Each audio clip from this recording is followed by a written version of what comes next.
You are now listening to the Someone's Favorite Productions podcast network.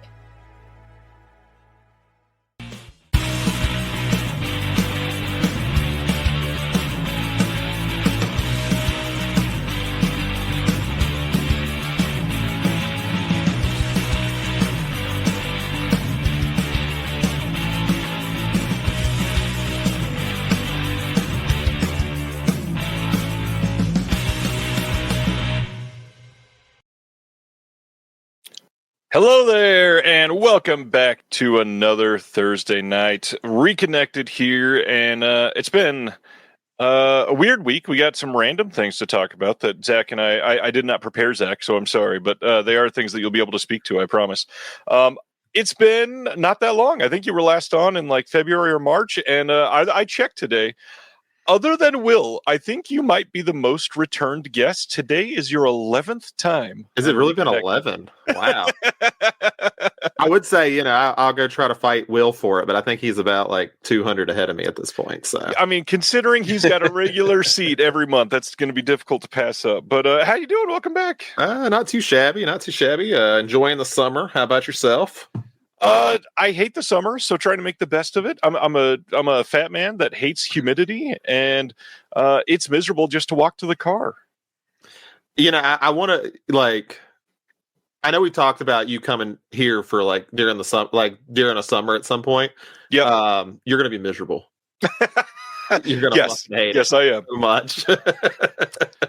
Yeah, it's I won't claim to know what it feels like there, but even moving here from the desert, which super dry and it's great and super hot, I came here and wanted to jump in front of a train. I gotta be honest. It was really bad here. I was not super happy with it, but I've gotten kind of used to it, and I love the winter, so hey, it's worth it. Remind me, where did you live at before? The high desert in California, so about an hour and a half north of Los Angeles. I was thinking maybe you were talking about Phoenix. I did visit Phoenix. I've never been to LA. And why would you put a city like the sixth largest city in America in the middle of a desert? And before I drove out there, I was just thinking, I drove through New Mexico, and I was like, oh, okay, this is what Arizona is going to be like too. And then as soon as you hit the Arizona border, I hit Tonto, which is a forest. I'm like, why is the city in the desert? Yeah, Phoenix is very hot, and it's essentially the same desert as where I grew up. It's just a very large desert. Yeah, Phoenix is like a 5-hour drive from where I lived. So maybe a little more. Yeah, when I did my road trip, I ended up turning up to go to Utah. Utah and Nevada and all that, and then I hit Northern California, like Willows Creek, and smart, yeah. I went around all the shitty stuff. Willows, I wanted, and it's the only thing that was sad. It was in the middle of COVID, because that's the reason we did the trip, because we couldn't go anywhere else. And I was like, I just really want to see the Bigfoot stuff, and all of it was closed. I was like, no. I wanted to eat the weird foot-shaped cheeseburger. It's like half the reason I drove out there. I want a foot-shaped cheeseburger. Have you ever seen the movie Willow Creek? Bearcat did. I think so. Like right when it came out. So it's been, God, that was what, 2012? 14, yeah, somewhere around there. Yeah. They go through all that. So it was actually kind of cool to go over there. I was like, oh, I've seen all this stuff in that movie. So that's neat. That's great. Yeah, it's been a long time. I need to rewatch that one. That was fun. Yeah, I really like that one. I give a lot of credit to any director who says, I'm going to set a camera up for 27 minutes and I'm going to keep it interesting. I really have always liked that movie just for that scene. Hilton is in Phoenix. He says only 118 degrees here in Phoenix yesterday. I say this to someone from the East Coast. There's always that thing of the joke of it's the humidity kind of thing. It's not really. Once you get to 110, it doesn't matter where you're at. It just sucks. Although if it was 110 and 80% humidity, that's the dangerous kind of weather that people are literally going to die from. Yeah, East Coasters just get sun poisoning when they go out to LA and stuff, because it's not, you just have to go sit inside. Yep. So checking in, how's They Live by Film? What's been happening? We've been doing good. We just finished recording, and I think it's uploaded our final episode for the Mission Impossible series. So this was pretty much all first times for me and Chris. Adam was very happy. So that's pretty much been our big project as far as that goes, is just getting through all those. And it was kind of a big change because last summer, for people who listen to our show might remember, we did Fast and Furious, and they reminded me a lot of each other in a way, but also Mission Impossible is just way more competent, like at everything it does. Can I frustrate you? I want to listen to the whole series. I've literally only seen one of the movies. That's fine. When I started, I had only seen the first one just because it was a Brian De Palma film. Like, I really had no interest in it. That's why I have that one. I was like, I watched, and honestly, I like it. I think a lot of the ones are better. Like the ones that come later are better. We kind of gave an example in the last one. Not to spoil too much, but we all agreed the very last movie, the writing's absolute dog shit. Yeah. But it doesn't matter because everything around it's really well done. So you're like, I don't watch Mission. I mean, the Mission Impossible, every plot's the same. Ethan Hunt needs to go rogue to stop bad thing from happening, and it's every movie, and I'm cool with that. Cruise do some crazy shit for a while. I've heard they're great. I just need to get into it for sure. Yeah, I think it starts rough. I think that's kind of the hard part. Yeah, especially when such different directors for those first three. Mm-hmm. Yeah, I ended up liking because the first four, it's De Palma, Wu, and then 3 is Abrams, and then 4 is Brad Bird. Yeah. And so they're all drastically different. Well, you watch a bunch of stuff, so we're going to be talking about that in just a minute. Recent pickups. Let's do that first. What have you been picking up? Oh, okay. I got a stack of stuff because I couldn't remember everything I got. So I know we have somebody. I think it's Zach, the one in the Discord, who's also a media book collector. So I just recently got the Solomon Kane one. Oh, I have not seen that. That's crazy cool.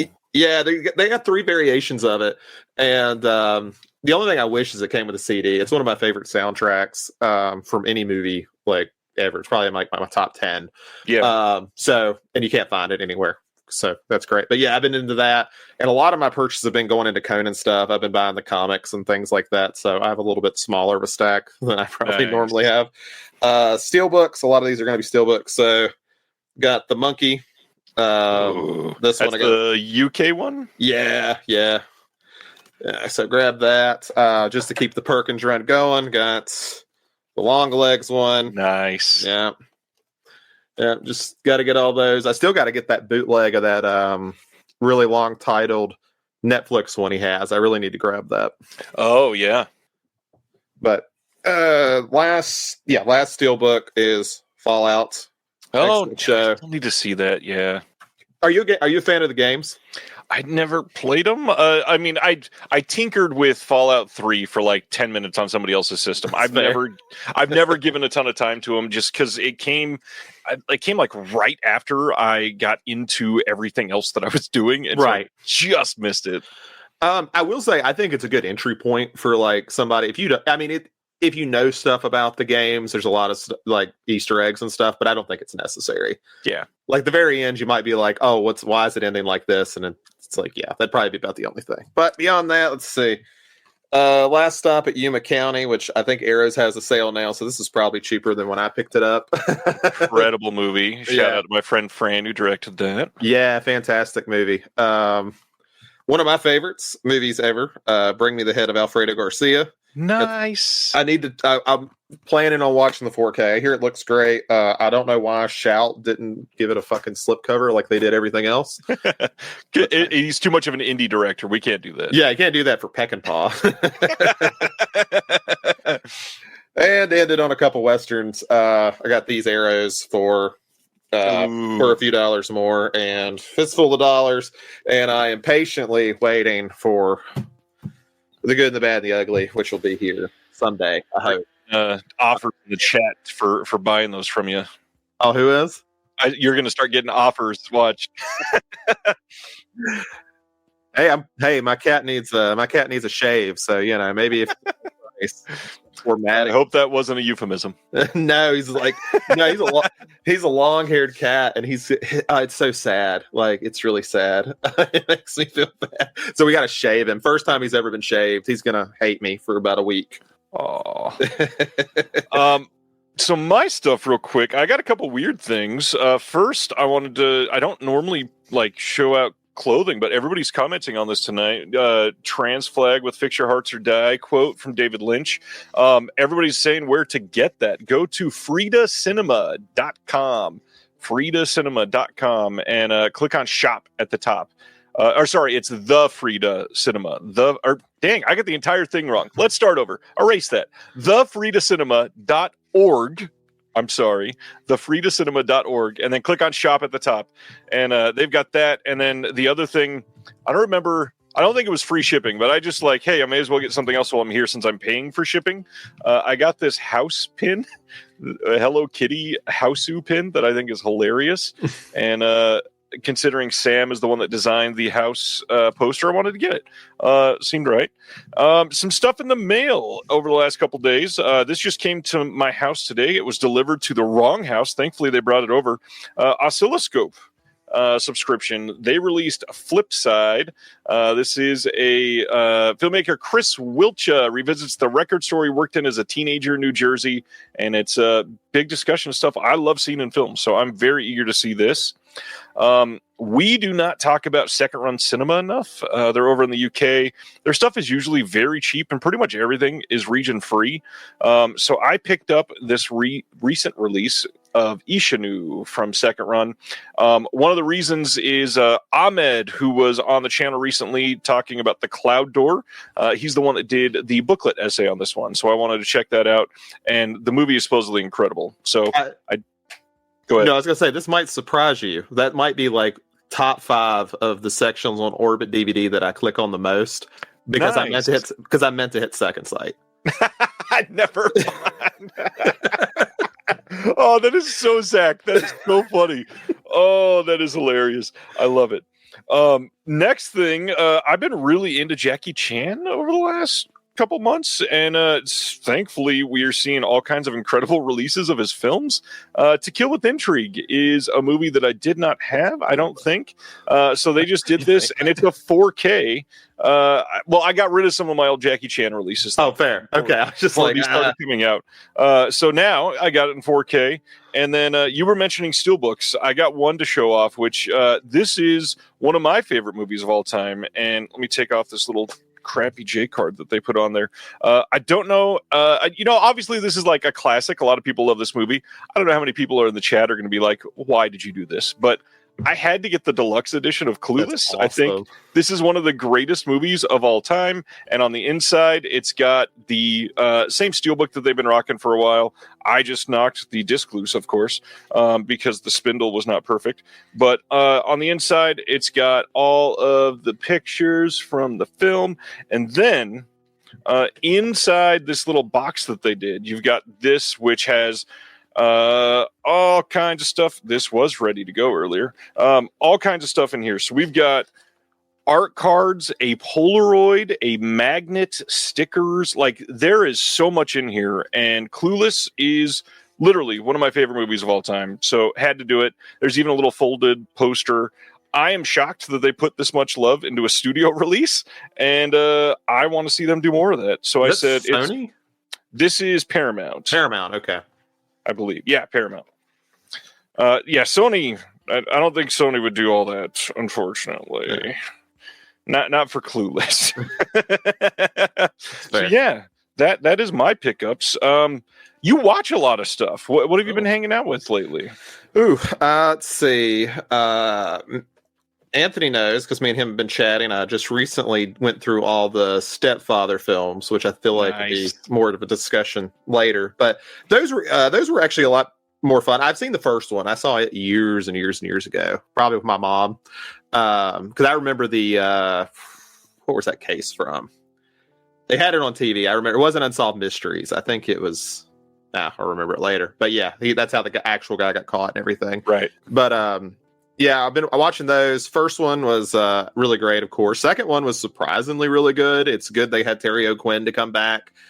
And then the third one gets into the TV movie thing, and it changes the actor, and it's fine. It grows on me as it goes, but it definitely was a downgrade from having Terry O'Quinn in the first two, and then dropping it down. I mean, they could at least picked another lost actor if they were going to recast. Make me excited to watch it. let's see. Beyond that, what else have I been watching? Now I have to look. I watched The Patriot for 4th of July because I saw that. Yeah. Yeah, gotta watch The Patriot. I ended up watching. I found out about it recently from Crit, who's been on here before. For anyone who's confused about who I'm talking about, he showed that Army of One, a Nicolas Cage movie, had a director's cut on YouTube that was just uploaded for free by the director. And so I decided to watch it. I had never seen the theatrical, and I'd never heard anything good about it. The whole movie where he's playing the guy who like snuck into Pakistan. Yeah. Maybe. Yeah, I think it's Pakistan, to try to assassinate Osama bin Laden, and was caught, because God told him to. I ended up watching like the director's, like the theatrical movie is like an hour and a half, and the director's cut is 2 hours and like 40 minutes. So it's like a whole other hour. And I'm really confused watching it, and it makes me kind of curious to go back to the director's cut, the theatrical cut, of how they turn that movie into kind of a irreverent comedy, because it's actually kind of sad. Like, you watch it, like, yeah, it's funny because Nick Cage doing Nick Cage things, but then like there's this like underlying sadness throughout it, and I'm like, this is just kind of a bummer in a weird way. Like, so I'd recommend that. It sucks that the only way to watch it's like a 360p YouTube video that's compressed terribly, but it's one way to watch. Not at all. Yeah, it's apparently the director couldn't make money off of it, so it's not monetized either, so no ads or anything. And then the only thing else I guess I got into was got onto a small Tony Scott run, watched Crimson Tide, Days of Thunder, Enemy of the State, Spy Games, and The Hunger. So I'm almost done watching everything Tony Scott's ever made at this point. I got like 4 movies left, and one of them's Top Gun. So saving Top Gun for last.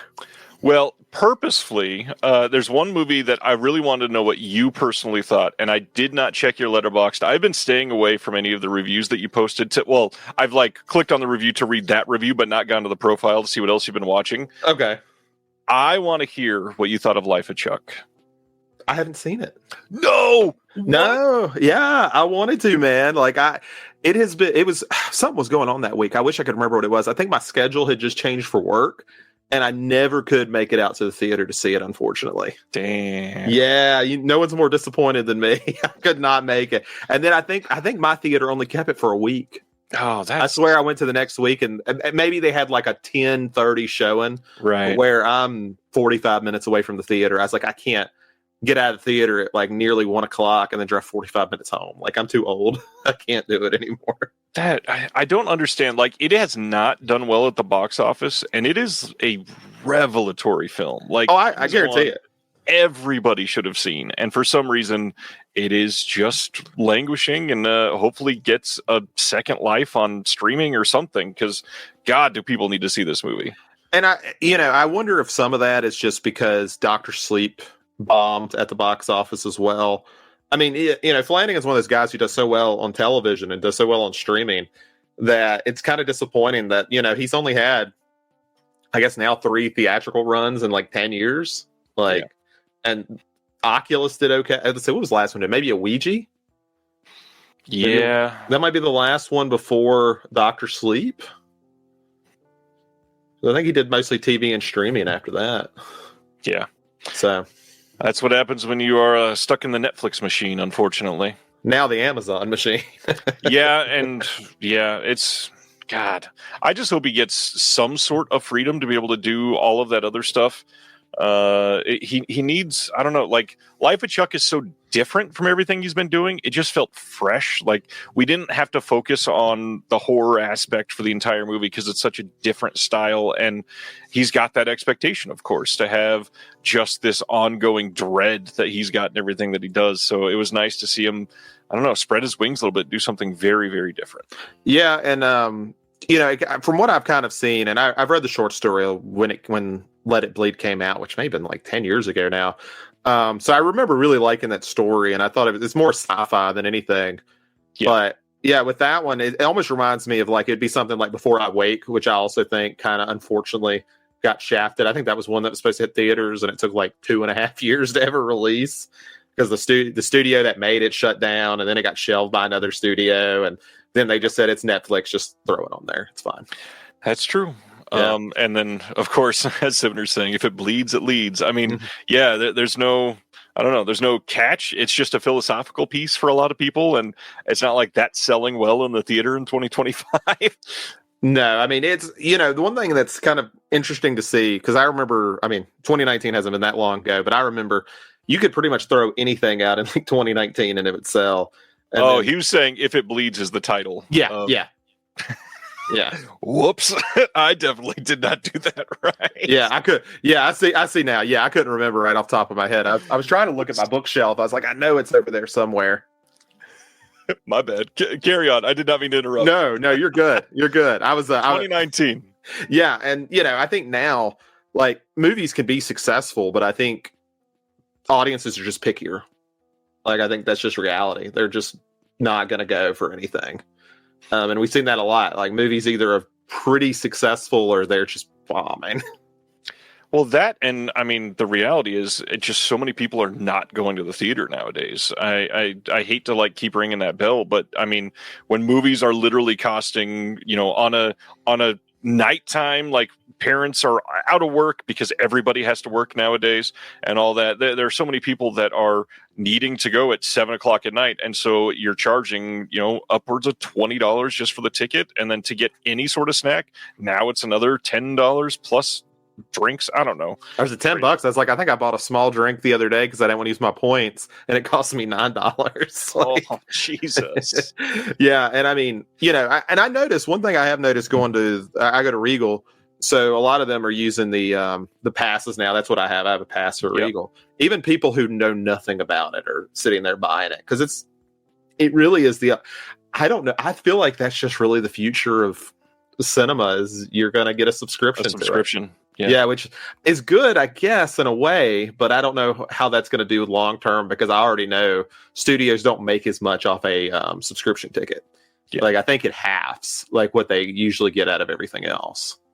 So, yeah, it's a lot. It's certainly a lot to consider. And then I mean, I still don't even know on the back end how they're dividing all of that income up to say, hey, this movie made however X dollars. Not that that matters or anything, but the sad thing is decisions are made based on that. Yeah. And if a third of the people that go to see the movie are on AMC A-list and the Regal Pass, how does that work on the back end? I'd love to know. Yeah, and this is the closest I had when I was when I worked at a movie theater was Movie Pass, and Movie Pass was just one of those things where everyone knew it was going to be a colossal failure, but we're going to ride it out until it is. Yeah. Like, and now every studio is like, Movie Pass had a good idea, but you guys just did it really wrong. So I don't know as far as it goes on that end, and I think a big problem with studios is always going to be a patience thing. Like, I was talking about it with somebody the other day, and this is more on television, but HBO just canceled their J.J. Abrams show Duster after a season. I don't know the quality of the show. I haven't watched it.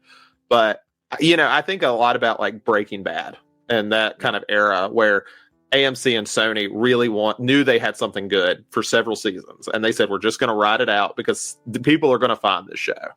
And they were right. Ended up on Netflix, and the show blew up and to be one of the biggest things on television at the time. And I feel like that kind of bleeds over to movies too, where, and that could just be not having the movie store anymore.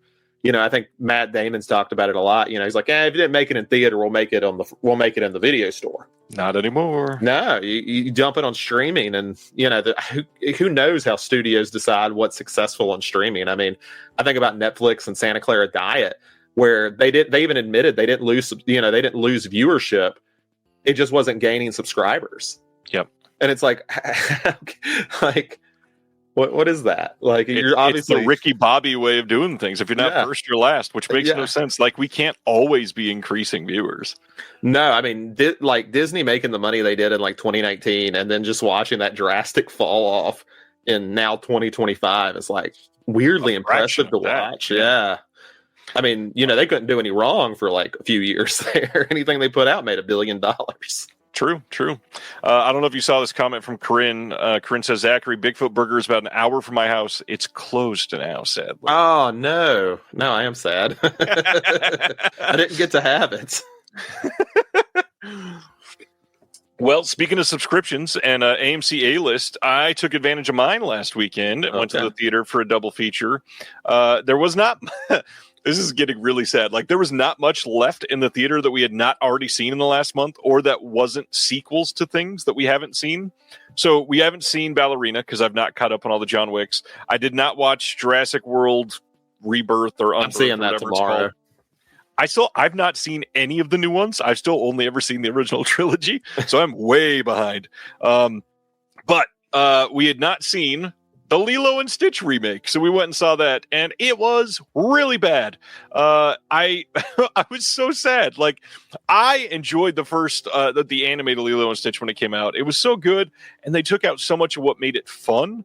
I mean, there was a couple scenes that were pretty good in this, but it could not save just what felt soulless. And the sad thing is, I've not seen many of the live action remakes of the animated films that they've done for these last 12 or 15 years or whatever.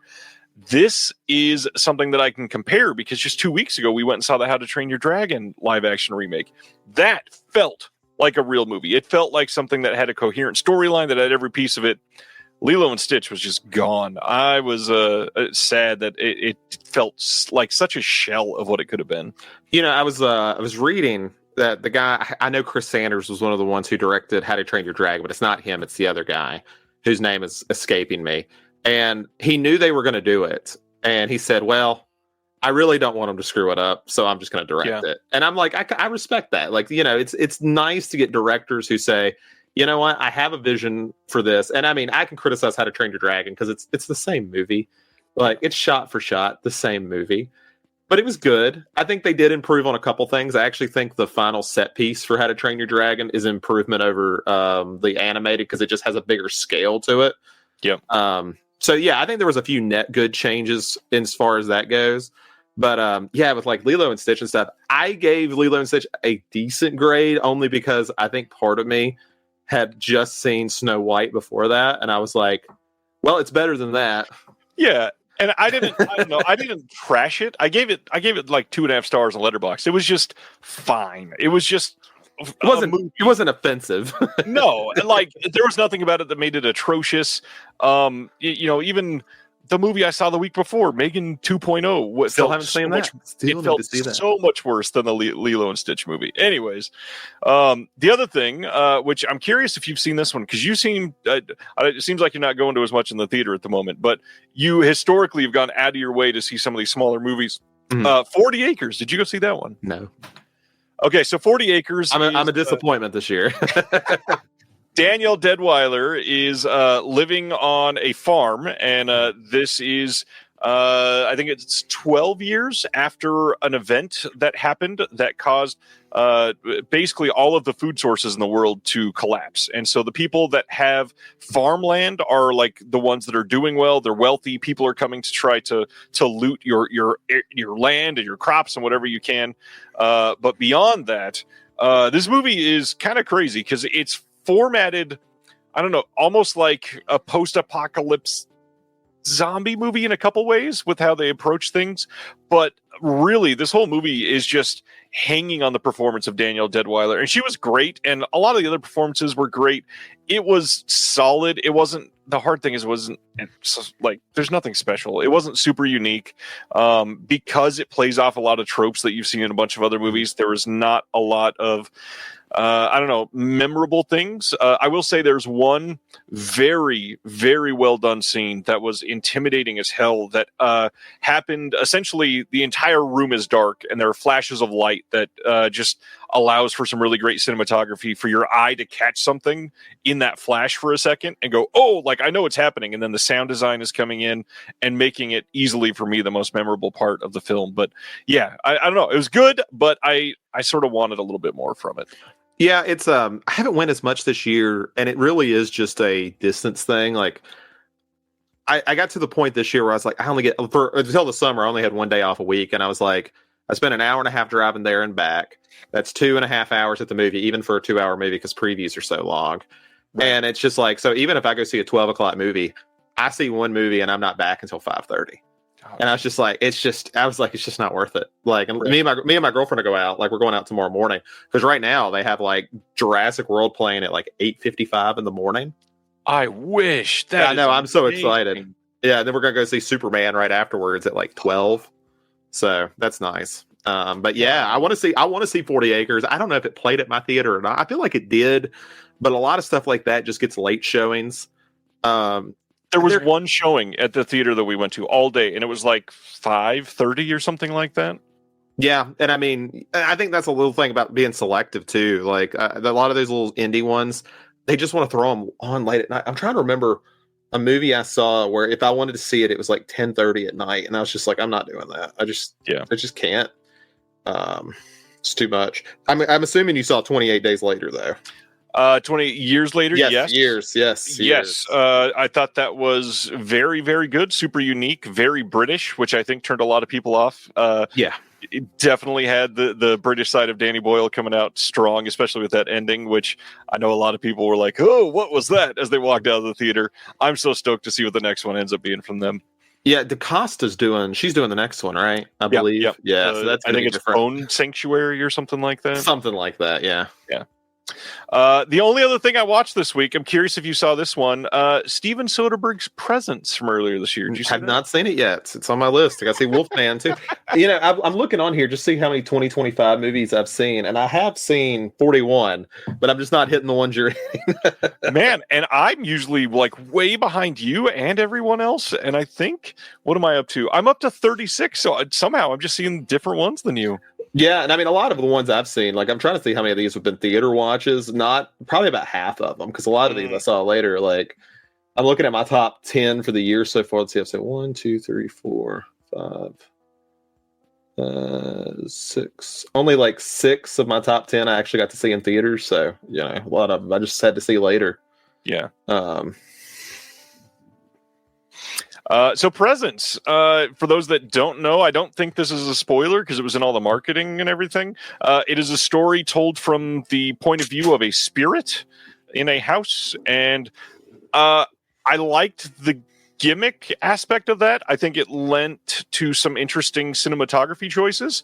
But I don't know. It was definitely far from top tier Soderbergh. I would say that. I wanted more out of it. I will say the climax of it, really well done. I just think knowing Soderbergh and how he's done things in the past, I wish he would have done 4 of those scenes and then like an even bigger climax. But we kind of just got like a pretty sleepy movie. And then the last 8 minutes was like, yeah, this is what I wanted out of a movie like this. Now, did you see Black Bag? Since he had 2 this year, have you? Not yet. That's the one I saw. See, I saw Black Bag in theaters. No, I got the 4K here. I need to be watching it here soon. Good, man. It's really good. But yeah, I need to see Presence because I've heard it from a few people that it's been mixed enough to where it's interested me to kind of just see where I kind of fall on that because I like the idea of the gimmick. And I like Soderbergh. I never know quite what to expect with him, which is what I think makes me like him as a director so much. It's same. Yeah. Who knows what I'm going to get for this one? I agree fully. So a couple things from this week that we should probably bring up. The Nightmare on Elm Street art saga. Good God. Did you pay attention to any of this online this week? I mean, I saw that amazing looking AI artwork and I really hope they use it. Please. So, as it turns out, somebody on the Blu-ray.com forums got AI to make this art that was passed around all week that went all the way up literally to Warner Brothers to verify if this was the real art that was coming. And they had to publicly say, this is not authentic artwork. I wonder if they're going to sue because that could honestly, that could actually harm them long term, on sales. Yeah. 4K ain't exactly selling hot enough to have any loss in sales. So what's the funny thing to me though, is they've technically still not even announced it. They've not even said this is coming out. Now, as of 2 days ago, there is a listing on Amazon that showed up that we can see that there is a 4K Steelbook case coming out. But my big thing, the amount of other people on YouTube that had to go live and talk about the art for an hour or make a video with you making a face going next to it to say, this art is so bad, I'm going to die or whatever, is so fucking ridiculous. Why are we having reaction culture to something when it's not even official? Nobody has said this is the real art, and you're doing all these things to literally farm clicks from everybody that is subscribed to you. These people are embarrassing, and it's so ridiculous that people fall for it. I don't understand how these are getting 20,000 views in like a day talking about AI art that they can only say, we don't know if this is real yet, but look at it. It's so bad. It sucks. Well, and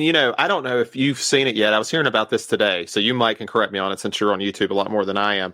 Have you seen that thing about how YouTube is looking to at least demonetize like the AI slop? That's good. Yeah, and I think it's great. I was like, if we can like make it so people aren't interested in this AI slop to make easy money, that's right. Good. Like this might be the one thing YouTube does that's really good for the platform. See, and it's like that. Look how much reaction some dude who got ChatGPT to make some shit art. I mean, he got Warner Brothers to look. He got all the attention he could have ever asked for. Yeah, probably more than he ever. Yeah, like he just thought it got. I mean, to be fair, maybe the dude just thought it was a shit post and he didn't think it'd go that far. Like, Yeah. The reality is we have no idea about any of the transfers. We have no idea about any of the extras. We have no idea of an official release date. All we know is it seems like a 7-film Nightmare on Elm Street 4K collection is coming eventually this year. There's been a pre-order up for the UK for quite some time now. We have no actual data on when that's going to happen. No idea on the real art, but good God, this is just atrocious that people jump on it to literally take advantage of people that are simply into the drama or want to react to everything. It is an embarrassment. And yeah, like Corinne says, glad I missed this fiasco. It was so bad for like a full 24 hours. It was everywhere. Everywhere. Yeah, and I mean, if they are going to do it, which I assume they are, because if Warner Brothers has to take the time to like check the art to sit there and say, okay, obviously something's coming, something from Nightmare, to me kind of says that, at least from speculation. Well, and the Amazon listing is pretty damn apparent now. Just at this point, just come out and announce it. Come on. Yeah, and I mean, it's a big release because people have been begging Shout to do it for, I don't know, when did Friday the 13th come out? Since then, like, gosh, that was what, 2020? Yeah, so I mean, it'll be nice to have that release, and now it's potentially going to be overshadowed by all of that. Yeah, and it will, undoubtedly there will be some, huge, like probably like 10% of the people that see the official announcement will go, this art is awful. I wish that fake one from 2 months ago was the actual art. And now they'll have to like either not respond, but that will be a vocal portion of people in the chat and in response to that in real life. It's crazy that that's a thing. If Warner Brothers is smart, they will take inspiration from their DVD sets that were brilliant. Like, do those. Just do that. That's fine. Have the spines line up and do it. It'd be great, which we don't get that kind of stuff anymore. But I was like, that's one thing about the DVD sets in Nightmare. They all looked great. I can't think of one that looked bad. Gary, you are so right. He says, before saying Warner Brothers would never make such AI slop, look at their artwork for the Blazing Saddle Steelbook. Yeah. It is so bad. That was, I think, the worst piece of art last year, and that's only because the Ace Ventura one is coming out this year. Oh yeah, I forgot about spitting that out. Is that the Walmart exclusive? That one is a wide release, I believe, not Walmart exclusive. Usually their Walmart exclusives have been shit, so I was just like, it's probably that one. I was like, do they just like, what's the worst artwork we have? Just give it to Walmart. The sad thing is, pretty much all of those have been one artist, and every time I post the announcement, he goes in and comments on my announcement on Instagram and says, thanks for sharing. I'm like, okay, you're welcome. Yeah, I mean, and I think people are harsh on artists. Like, there's like definitely been some Shout ones over the years that I'm like, I'm not crazy about this artist. There's nothing wrong with it. It's not my style. And they had that for a while. I do kind of miss, like, I forgot who their first artist was for Shout. I do miss them like a lot. Oh gosh, what was his name? I think it started with a D. Yeah. Or Whitehead, Devin Whitehead. That's it. Hey, I liked his art quite a bit, and even then it was controversial. I think now people look back and say, "Man, we wish we had his artwork." But those were the good old days that everyone complained about. Oh yeah, every time one came out, like, this looks like shit. Just put the original artwork out, and it's like, you can reverse the covers, guys. Every single time. So the other big thing, people are freaking out because of the Night of the Living Dead 4K Steelbook that Sony announced. Went up for pre-order at Diabolic DVD yesterday for less than 15 minutes because they had put up a listing beforehand that everybody could sign up to get an email when it was live. And within 15 minutes, they sold out of their allotment, so they had to pull the listing. And everybody's freaking out. The website was down. You literally could not access anything on Diabolic DVD for like 45 minutes or an hour. It was real bad. And a lot of people, obviously, did not get it. And so everybody's freaking out now. It's gone. I'm never going to get one of these. It is so ridiculous. This is a wide release. It's going to be available everywhere. Nobody said that this was a Diabolic DVD exclusive. You're going to be able to get one. It's not going to sell out on day one. Are you excited about this movie? Have you seen the 1990 Night of the Living Dead? Yeah, I actually have a steelbook of that one, funny enough. I forgot who put that one out. So I didn't know that it had a steel before. That's nice. If you give me like 1 minute, I'll find it. Sure, take your time. Mozart is right. Mozart says Sony's going to print this thing for years to come. This is a highly sought after 4K release with a cut of the film that we've wanted for years and years. This is something that people have been, thinking we will never see, and the fact that we're getting it, this is going to be very popular for Sony. And if Sony is one of those ones that does their limited steelbooks and it'll sell out, and then after like a year and a half, they'll reprint it. However, because of how popular this is going to be, they'll likely do a standard in between, which they don't always do. In fact, they kind of rarely do. But this, I think, is going to get them a lot of money, and they're definitely going to keep printing it. Here's the original one I had. Oh, is that a U.S. release or is that from Germany? I think it's Germany. It's got an 18 rating on it, uncut version. It says it's a Sony disc, but I can't see the company anywhere. Yeah, it doesn't say. It just says Sony. But I guess they put one out in Germany. Huh. Interesting. Either that or they stole they weren't allowed to print it, and they were like, let's not put our name on it. Yeah. They'll never know. Oh, that's great. I forgot that had an 18 rating on it, though. Yeah. The other big thing, and this is the last thing. Normally, we don't bring up all the drama, but this one was funny enough that we got to discuss, because I don't normally cover Massacre video releases. Did you hear about what happened with them this week? Is it the same? I'll just let you tell me, just so I don't make an assumption. The bankruptcy paper. Yeah. I did see that fake thing. I called that one. Well, hold on. I've got a theory on that. So, a court document, showed up in a Facebook group of Lewis Justin from Massacre Video declaring bankruptcy. It was something that we didn't see any more documentation. We just saw that it's happening in one of the LA district courts, filing for bankruptcy, and it got a lot of people going, well, that's why I haven't gotten my stuff in almost a year. And now he had to go on, I think it was Instagram, and respond and say, hey, this document that was going around, he brought up a picture of the document and in big red letters wrote fake over it and said, this is all fake. We're just slow. We're between distributors right now. Everything is still coming and all that. Just to come out and say, hey, this is fake. We're not filing bankruptcy. Again, I'm not saying this is real, but it would not surprise me because of what Massacre Video has done in the past. That doesn't mean that it's not real. He could literally just be doing that to save face at the moment. This is one of those things that it's a tough situation. What I'm trying to say is it's none of our business until it is our business. Once we hear that something has happened, yeah, you can try to go get refunds theoretically through your card processor, through Massacre Video, if it is a real thing. But if it's not a real thing, you'll get your releases eventually. So there's two possibilities, but causing drama online over it doesn't do anything to help anybody. If this is a court document, is it not? Is bankruptcy stuff not a public document in California? So it is, and I tried to do the right thing. I spent an hour researching this, and everything I found was I had to pay to access the documents.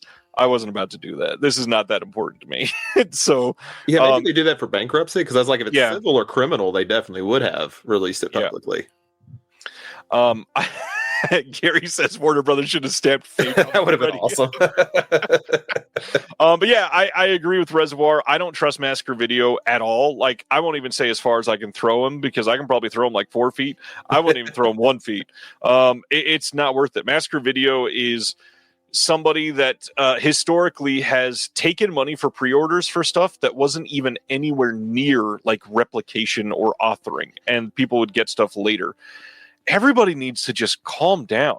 So much of this is not that serious. And if one of these companies is filing bankruptcy, like I said, there are two possible outcomes. You fighting about it online isn't going to do anything. Either you're going to get your stuff eventually, or you get a refund, or you fight for a refund. You may not get it, but that's one of the outcomes. It's just one of those things that happens. It's why, like, with certain labels, it's best to file it on a credit card. Or wait until it's at Orbit DVD or Diabolic, and only then buy the release. Yeah. Or just don't support them at all because they do shitty things. Well, it's like I don't order. I mean, and this might just be me, just because I was never crazy about Savi, but I don't order Arrow directly from Arrow. I don't remember the last time I did. I just don't like to. I've literally ordered stuff from Arrow, and then it'd be available at Orbit before I ever got it. Yeah. So I was like, I'll just order from Orbit. It's fine. Yes. Sibner, yes. Sibner is saying that's just the thing. If someone files for bankruptcy, they're exempt from paying back debts. It's not exactly like that. If they Which have chapter is he supposedly going I don't even remember. It's not that important. No, we don't need to go through that. Corinne says, "Is the news that BS is suing Orbit fake?" Now, as much as I don't like AI slop, those have been kind of funny. A couple of them have been funny, and thankfully, one of the person that was making them is in the chat, or sharing them at least. Hi, Philip. VS, as far as I know, is not suing Orbit. But the live video that Orbit did is very enlightening on that subject. If anybody wants to see it, send me an email. I might have a link that you can watch it on. Curtin said, just kidding. I think that's probably enough drama for the night. Should we go to the announcements? Yeah, let's do it. I did already kind of take a sneak peek, so I didn't know what half of those were, so I'll be glad when we get to like the middle section. Well, I know you know what this first one is, and I don't think we've ever talked about this one. So what do you think about Wolf Creek? Oh, I adore Wolf Creek. I like the both movies and both seasons of the TV show. Excellent. Damn, I've not seen the show yet. I was going to ask about that. Yeah, it's good. I mean, I think it's a cheaply made show. If you go in thinking it's going to be high quality television, you're going to be disappointed, but it's very entertaining. Yeah. I love this first movie. I think the second movie is really great too. Adam says Wolf Creek is adorable. Oh, that's the last adjective I would have used, but I like it. Imprint putting out a 4K box set release of just the first film. They still have to put it in a box with multiple cases on September 24th, coming out of Australia. This one has no new bonus features, but we got a 4K disc and a Blu-ray disc, and it's got the unrated cut on Blu-ray. It's got the unrated cut on 4K, and then there's a third Blu-ray disc that has the theatrical cut on Blu-ray only. So you're not getting theatrical in 4K, just the unrated cut in 4K. You know, I almost feel like Imprint did it the way they did. They were like, which cover do we go with? We'll just do both. Yeah, or all three, theoretically, considering they kind of made... Oh, yeah. Sure, yeah. I guess. I love this movie. I can't pay Imprint prices to get this as much as I adore Wolf Creek. I feel like somebody else can put a 4K out of Wolf Creek if they've done a master. It's already happened in Germany. I guarantee eventually this will likely get a 4K in the US. Like, come on. I know that I shit on them all the time. Shout Factory. Give us a 4K box set of just a double feature of the first two. I think there is, because for a long time you couldn't get Wolf Creek on Blu-ray in the US. Right. But I think that's changed. I think I've seen it at Walmart now. So somebody's got, I don't know who has the rights to it now, but somebody does. Would be nice for sure. But yes, that is an Imprint release coming in September. We had a couple more Vinegar Syndrome announcements that were coming in after the show last week. So the first one is a Blu-ray release of Fire Maidens of Outer Space. This one is coming as part of their VS Labs line. And this is a 1956 Paramount film. Sci-fi, very much fits in their alien invasion theme. This one is scanned and restored in 4K and only released in a Blu-ray package for some reason, even though this already had a Blu-ray release, which is kind of odd to me. We got a commentary on here with Jonathan Rigby and Kevin Lyons. I I don't remember if that's on the olive disc. I probably should have checked. We also get a commentary with Chris Shields and Sarah Fensom. There's a new visual essay by Dr. Sabina Stent, and then a new visual essay by Dr. Benjamin Tucker as well. But I like this art. This is a fun looking release. I'm not super into the 50 sci-fi stuff like this, but for fans of the genre, honestly, you might have the old olive disc. So I don't even know if this is something that you would jump on. I mean, for the cool artwork, I guess. I think that's what it is. Yeah, it is Vinegar Syndrome. That is a big selling point for a lot of people. Although I got to be honest, I've not been hot on Vinegar Syndrome specific artwork for like a long time. I feel like they've degraded that quite a bit. Yeah, they're not the ones I would put as like top tier as far as like artwork goes. I think Arrow still does really good with a lot of theirs. TerraVision does great with theirs. I've liked a lot of theirs they come out with. Even sadly, that one that was accused of AI, which I thought was actually really good. But my vote still goes to Radiance. Yeah, Radiance, of course. One of the most eye-catching, and then Deaf Crocodile. I'm a little biased, but I think Deaf Crocodile has incredible art. Second Sight's one that I wish I could sit there and say a lot of theirs is good, and then some of theirs is a little hit or miss. But they put out great releases, so. I think Second Sight has some of the best discs in the game with some of the worst artwork ever. Yeah, some of the floating head stuff is a little much for me. Yeah. It was Olive that doesn't count. That's really funny. Like, pick 5 people off the street who've heard of Olive Films. Or Sandpiper Pictures now. The Arrow video. Speaking of Arrow, their Camp Arrow video sale has launched. This is their 6th year in a row. And get up to 50% off of hundreds of UHDs, box sets, and blues. This ends July 30th, so you got plenty of time.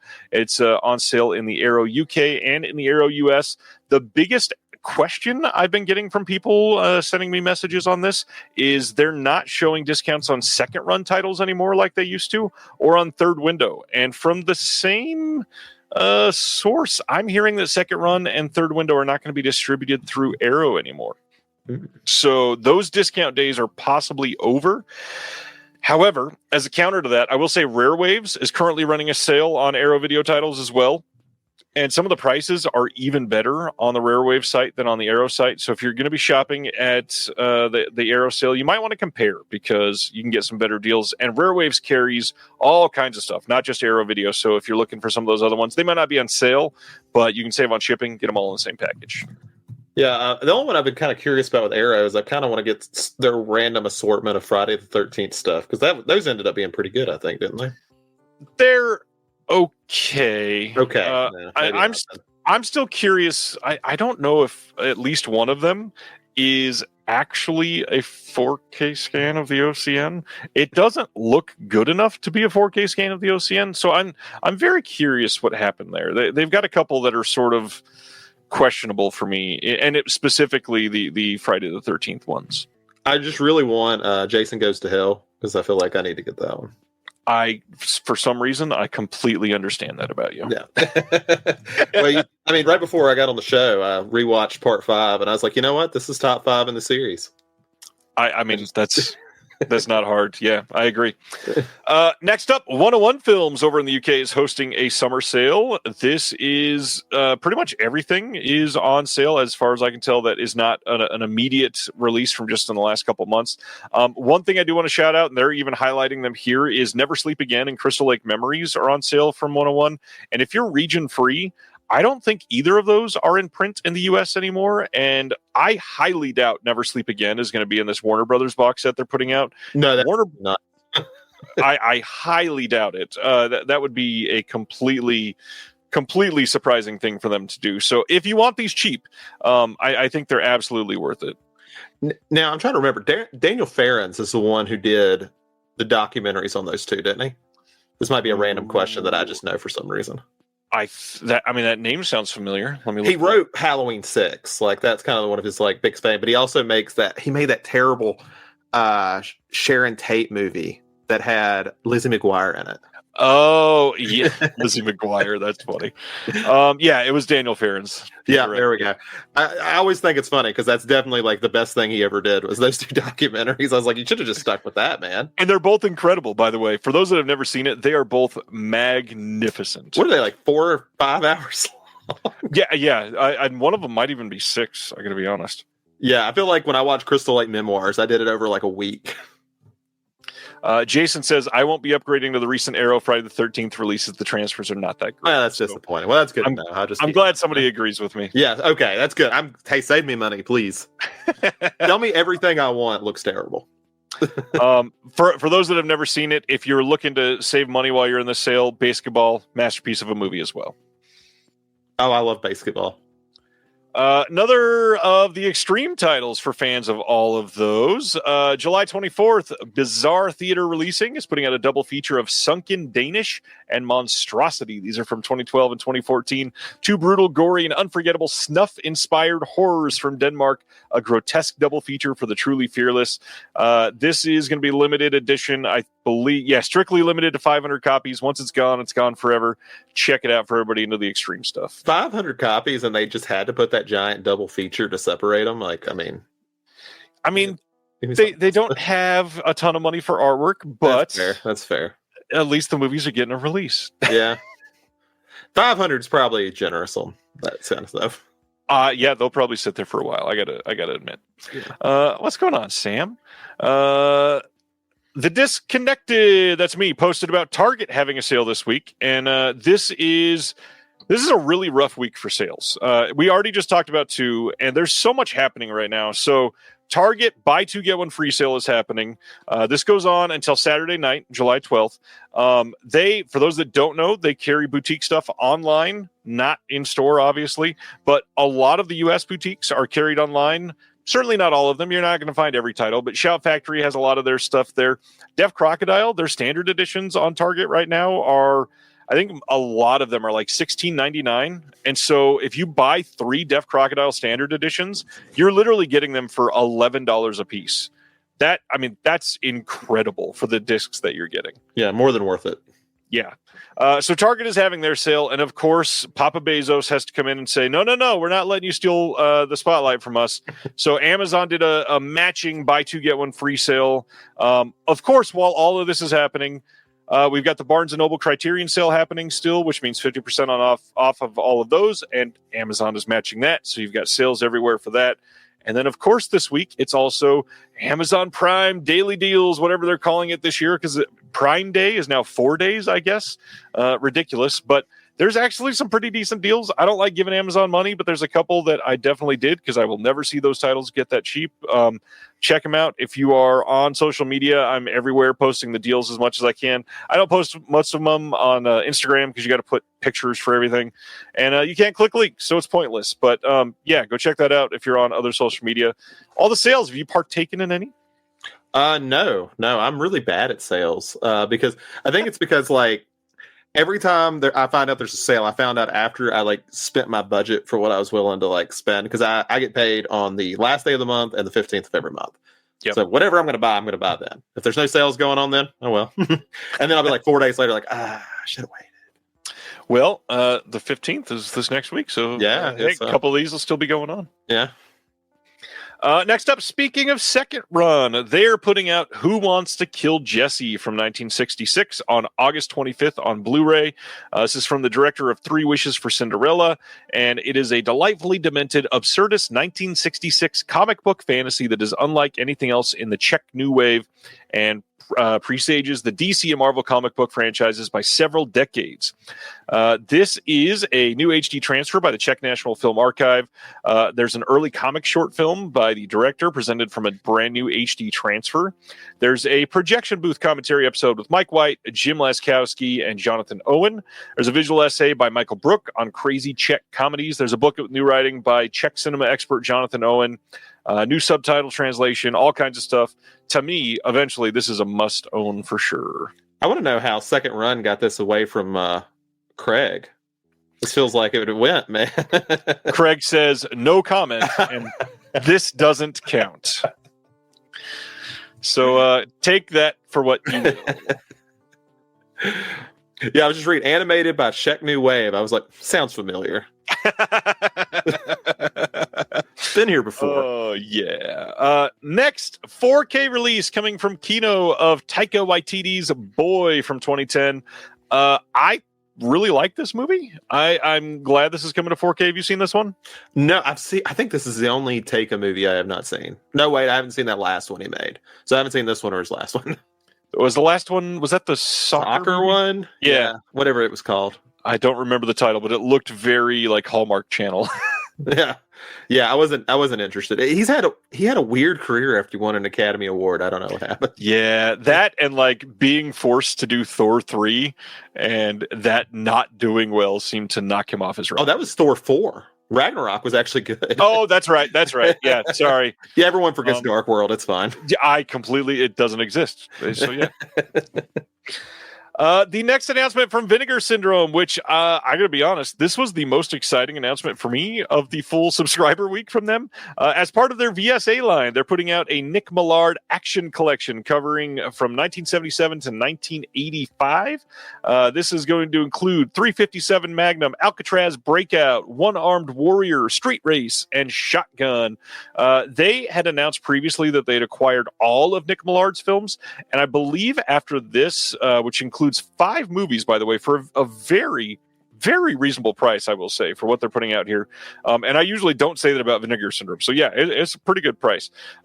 This is, I believe, 9 titles that they've released from Nick Millard now. And from what they said at the beginning, I think they said they had 15. So I think we have 6 more coming from him eventually. Not sure how those are going to come out. It could come out as 3 double features. They could put out a 6-film set as another VSA or just a regular VS release, or who knows. But I believe we have 6 more coming from Millard still. I might pick that one up, actually. I'll take movies like that. It's fine. Yeah. Sounds worth the price, at least. I think so. So these are newly scanned and restored in 4K from the 16 millimeter negatives, which is really cool. Commentary track with the author Brian Albright for 357 Magnum. There's a newly produced documentary on the life and films of Nick Millard that I'm kind of really excited to watch. We've got an interview with Valerie Millard, the daughter of Nick Millard. There's a 40-page book coming with this by Brian Albright and Charles Devlin. To me, this is a win of a release. It looks really fun. It's only a 2-disc set, and they're putting 5 films on there. However, the 5 films are each right around an hour long, so I don't think it's going to dig into like compression issues or anything like that too much. But yeah, check it out. Is it a 100 gigabyte disc? Or is this a Blu-ray? This is a Blu-ray, so not a 4K. So I believe they will be using 50 gig discs for this. Yeah, this is exciting. If you like low budget action stuff, watch the trailer at least. These look really fun. Really fun. I like it's trashy 70s stuff, basically, right? Yeah. I'm into that. That's fine. 70s, and I think what was it? Yeah, 77 to 85. So right in that era. Next up, another sale. I think this is still going on. I've not checked. But MVD was running a label sale on Arrow Video, Blue Underground, Full Moon Feature, Severin, MVD Rewind, and MVD Visual. There's a couple other random things that they were throwing in there, but if you want to check it out, they had a big banner on top of the website, and they had stuff as low as literally $2.98 for Blu-rays, which is a crazy price. I think that was last time I ordered from them. That was the price of how stuff was going. Jeez. Yeah, they do some crazy interior sales for stuff like that. But yeah, lots of stuff on sale for that one. This is so funny to me. Kino putting out a 4K someday of The Rock in Walking Tall, and everybody responded by saying, "Well, what about the original one?" Unfortunately, that's not happening. Brand new HDR Dolby Vision Master on this. If you want to see The Rock in 4K, this will be your opportunity. I feel like The Rock might be the actor who's been featured most on a 4K disc. He's got to be up there by now. It's either him or Marvel, but that feels like cheating. Yeah, Marvel, like, you know what? Samuel L. Jackson or Scarlett Johansson, probably. What? God, I would love to know the answer to that. See, now I've got something for the next time I show up. I'll have like a spreadsheet and everything just posted here. Yep. All right. Well, that's enough of Walking Tall. The next release from Vinegar Syndrome this last week was 5 Dead on the Crimson Canvas from 1996. This is from their Degausser line. Now, their Degausser line is basically for like the lo-fi releases that they're putting out. theoretically, many of these have been either shot on film and edited on video, or a couple have been shot on video entirely. This one was shot on film and edited on video, I believe. This is newly transferred and restored from the best surviving tape master, though, unfortunately. Commentary with the writer-director Joseph F. Parda and Joe Zasso. If that name sounds familiar to you, Joe Zasso is the one featured on a TerraVision Lost in the 80s collection. They did a collection of Joe's films. So if you check that out and you were into it, hey, you might like something here attached to it. But essentially, this is a low-budget, like, NYC version of a Giallo. I would have never guessed. I'm into seeing this. I have not bought it yet, but I'm into seeing it for sure. Yeah, look, it's a cool cover. I'm into it. Yeah, it's nice art. Next up, this is not even available for pre-order yet, but we already got a look at the U.S. release of the Superman 4K Steelbook, and Warner Brothers is doing one of the PET plastic sleeves that you lift up on this to open up the chamber for Superman to be able to be visible in the ice caves here. I like this release. It looks like there's going to be literally like 4 or 5 different designs for Steelbooks all over the world for this one.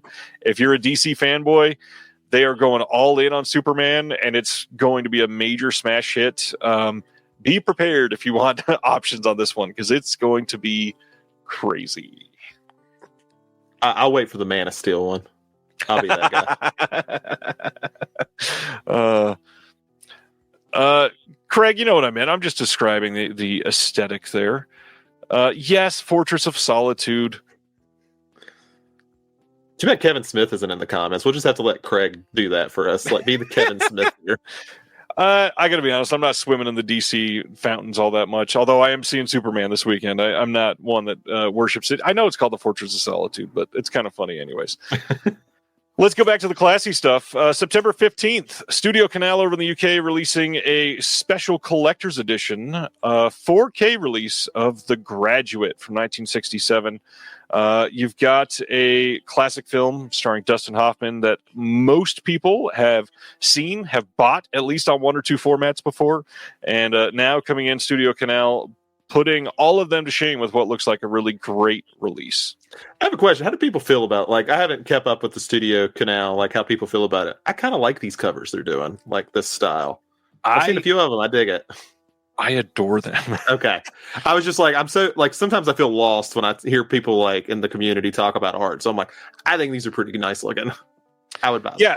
Yeah, I think they're classy. It gives it I don't know, an air of, you know, we're giving this some reverence in a way. Pretty happy with it. But yeah, as Sibner says, this will be on 4K from Criterion eventually. Yeah. You can count on that. However, nowadays, I trust Studio Canal more than 4K for their discs for sure. This will be a 3-disc set, including the Simon & Garfunkel soundtrack. There will be a 64-page booklet with new essays from Christina Newland, David Jenkins, Helen O'Hara, and Simon Brew. You get 2 posters with this, the original art and then this new art that they did, which is pretty cool. You get audio commentaries by Professor Thomas Kebner. You get Mike Nichols and Steven Soderbergh on the commentary that was ported over, Dustin Hoffman and Catherine Ross on the 3rd commentary. And then on the bonus Blu-ray, there is all kinds of extras here. Meeting with an author, Charles Webb, one-on-one with Dustin Hoffman, interview with the producer, Lawrence Terman, The Graduate looking back, and all of these are all archival extras for sure. And Sibner, no, it will not be $90. This thing will probably be $50. Wasn't there, what was it? Elephant Man, where it had that, like, statue or something with it? It wasn't a statue. It was like something. What was it? It was. I know they did.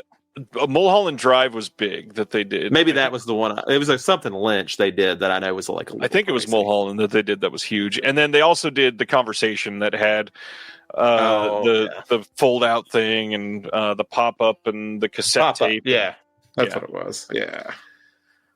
Maybe the weirdest announcement of the week, coming October 7th, Vertical Entertainment putting out Guns Up, the action film starring Christina Ricci and Kevin James. I gotta be honest, the trailer for this didn't look that bad. I just think, like, I like Kevin James and Becky. I actually thought I've liked both of those movies, and I didn't expect to. Kind of an odd career turn for him, so I'm curious. Yeah, it's definitely an odd career turn. I had somebody comment and ask, this is so funny, but did Happy Madison produce this movie? That'd be awesome, actually. Come on, Happy Madison, produce some thrillers. I mean, it looks kind of fun. It's just a weird looking cover. I think if people give the trailer a chance, you might find something you like in it. Sibner says, why does Kevin James look like Common? He kind of does. You're right. The Elephant Man had a pop-up of the hospital. That's what it was. Ronnie is shouting out the third man was a big pop-up of the Ferris wheel too. So the pop-up thing's just big for them. Okay. I'm getting that now. Yeah, I think, if I remember right, I think the Mulholland Drive had like a 7-inch vinyl with it or something. I don't remember. It was that release was like a longer release too, if I remember right. Anyways, carrying on. The last announcement from Vinegar Syndrome for this week was the worst kept secret of the week, and that is A New Leaf from 1971 getting a 4K release from the Cinematograph line. This had, for about, 4 minutes, a bundle that you could purchase with the book Miss May Does Not Exist by Carrie Currigan. This sold out very quickly. However, to everybody that wanted the book, you can buy it on Amazon, and it's cheaper than it was on the Vinegar Syndrome website. So you can still get it. It's not like it's gone forever. Good looking art. I actually like the art for this Cinematograph. I usually don't like their art all that much, but I think this one looks pretty good and fits the comedic tone of this pretty well. Reminds me of Arsenic and Old Lace. Like that's what. Oh, yes, very much so. Especially that back cover. Yeah. So this is a 2-disc set. You got a 4K and a Blu-ray. We got a new commentary by KJ Reith Miller and Maya Montañez Smokler, the author of Liberating Hollywood Women Directors and the Feminist Reform of 1970s American Cinema. New interview with Carrie Currigan, the author of Miss May Does Not Exist that I just talked about. A new visual essay by Alexandra Heller Nicholas called Looking for Elaine May. There's an hour-long post-screening discussion between Elaine May and her frequent collaborator conducted at the Film at Lincoln Center's Walter Reed Theater in New York City in 2006.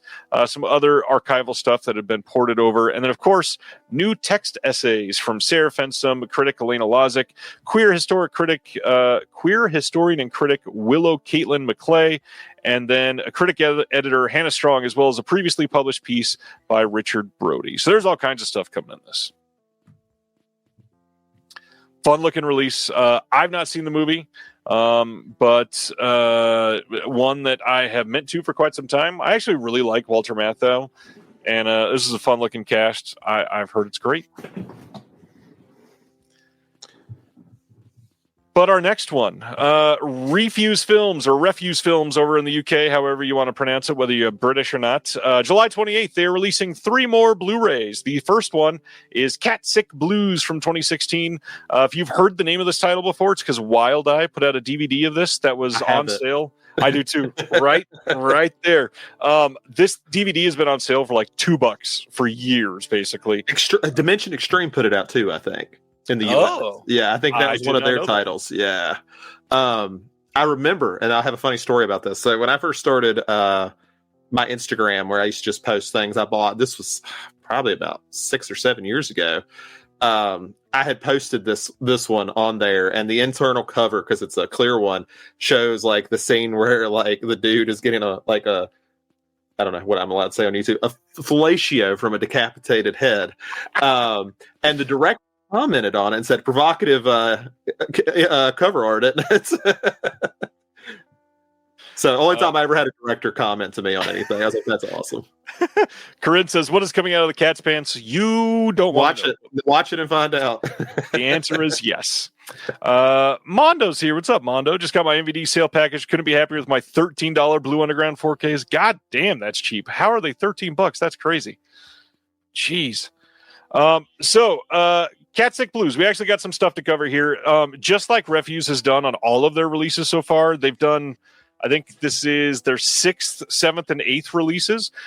These are fully loaded. These are pretty much everything you could want. There are 3 audio commentaries for this film, deleted scenes, documentaries, short films, tons of music videos, trailers, all that stuff. This is the director's approved uncut version. It's region free, so you can watch it anywhere in the world. But the big thing that I don't know if this is too public yet.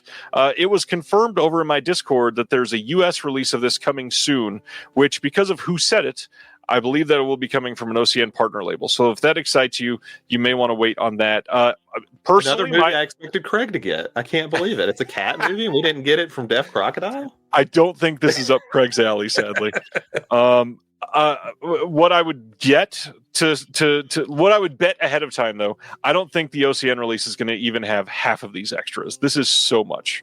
And that artwork, I've getting it just for the artwork. I was like, it's pretty great. Motto says grab 10 of them. They were dirt cheap. That's crazy. If they were $13, that is wild. Their 4Ks are top notch. Jeez. Okay, Cat Sick Blues is the first title. The second one, Off Ramp. This is from 2024, limited to 2,000 units. It's got a 24-page booklet, and this is what they call a Juggalo road movie. This has 4 different audio commentaries, including a Juggalo commentary. Craig says, I'm cat crazy, but there are limits. The rest of this release is crazy. We got deleted scenes, a full documentary, 4 different behind-the-scenes featurettes, and then 1, 2, 3, 4, 5, 6, 7, 8, 9, 10 different interviews, 3 different trailers, and then again, the director's approved uncut version. All kinds of stuff coming in this. And for what they charge for these releases, like you can get all 3 of these for like $70 on Brother Belial right now, I think, or 73, something like that. Crazy content that they're putting on all of these to make them absolutely worth the cost. I might grab all 3 of these. I haven't bought anything from them, but I'm liking at least what I'm seeing here. Yeah. Looks like nice stuff. Well, and to finish out, if this is going to be what entices somebody, Rock and Roll Frankenstein from 1999 is the third of the modern bundle that they're doing. By the way, I don't think I said this. They're calling this a Series 1 line. So it seems like they got more stuff coming like this soon. Again, 24-page booklet, limited to 2,000 units. This is a 2K scan of the director's uncut version in widescreen. You got an SD video master of the director's uncut version in full screen if you want that. An audio commentary, 3 different archival materials, making of documentary, outtakes, another documentary, some new interviews, multiple music videos, some short films, trailers, an Easter egg.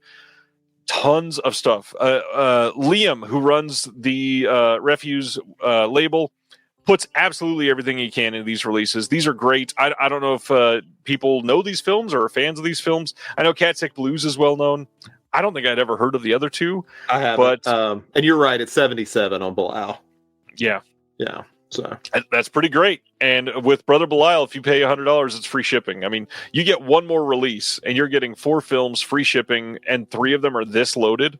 That's a pretty crazy value. Oh, wow. I just looked at the Wolf Creek one. Never mind on that. Jesus. That's different pricing for you. How much is it there? Like 95? 79. Oh, honestly, not as bad as I expected. It's bad for me. Because if you buy it directly from imprint, it's like $100 to have That's it shipped. ridiculous. Yeah. Cannot do it. All right. That is Refuse Films. Severin has finally started revealing the titles coming in their summer sale. So we're going to be talking about, I think, 4 of them tonight. The first one, getting a 4K release from Severin, is the film Baskin from 2015. This is the worldwide 4K premiere with 3+ hours of special features. You got an audio commentary with the director. You've got a 10 years later featurette, trailers, a bunch of short films, which actually really excite me. Baskin, you say good movie. Mm-hmm. How much do you like Baskin? It has been a while since I've seen it, so I don't want to speak please go see this. But when I watched it when it came out a decade ago, it was probably one of my favorites for that year when it came out. It was really good. So you and I see eye to eye on a lot of things. This is absolutely one of them. Baskin is incredible.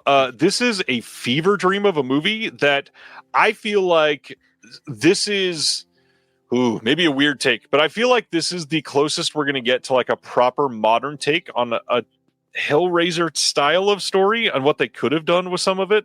Yeah, I can see that. I really, really love the makeup effects in this movie. The acting is surprisingly good.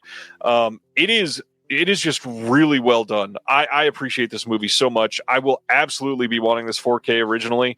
Not in the sale, maybe, because it's not going to be on sale yet, but eventually I definitely want this. Turkey? Is this a Turkey film? I think it's Turkish or Estonian or something like that. Does it say in here? It probably does. Josh says, saw Baskin at the U.S. premiere. That would be incredible to look back on. Oh, absolutely. Turkish. Okay. Turkish. Yeah, that makes sense. You said it comes with some shorts. Does it come with the short film with it? Because apparently that is based on a short film. It does come with the original short film. It also comes with To My Mother and Father from 2010, My Grandmother from 2008, The Chest from 2007, and Screws from 2006. See, I feel like if you get releases like this as a boutique, you should feel some responsibility to get some of these things out there. Like, there's no way to see these other things, probably half of them anyway. Everybody is confirming it's Turkey in the comments, Sweet. and I appreciate that. Thank you.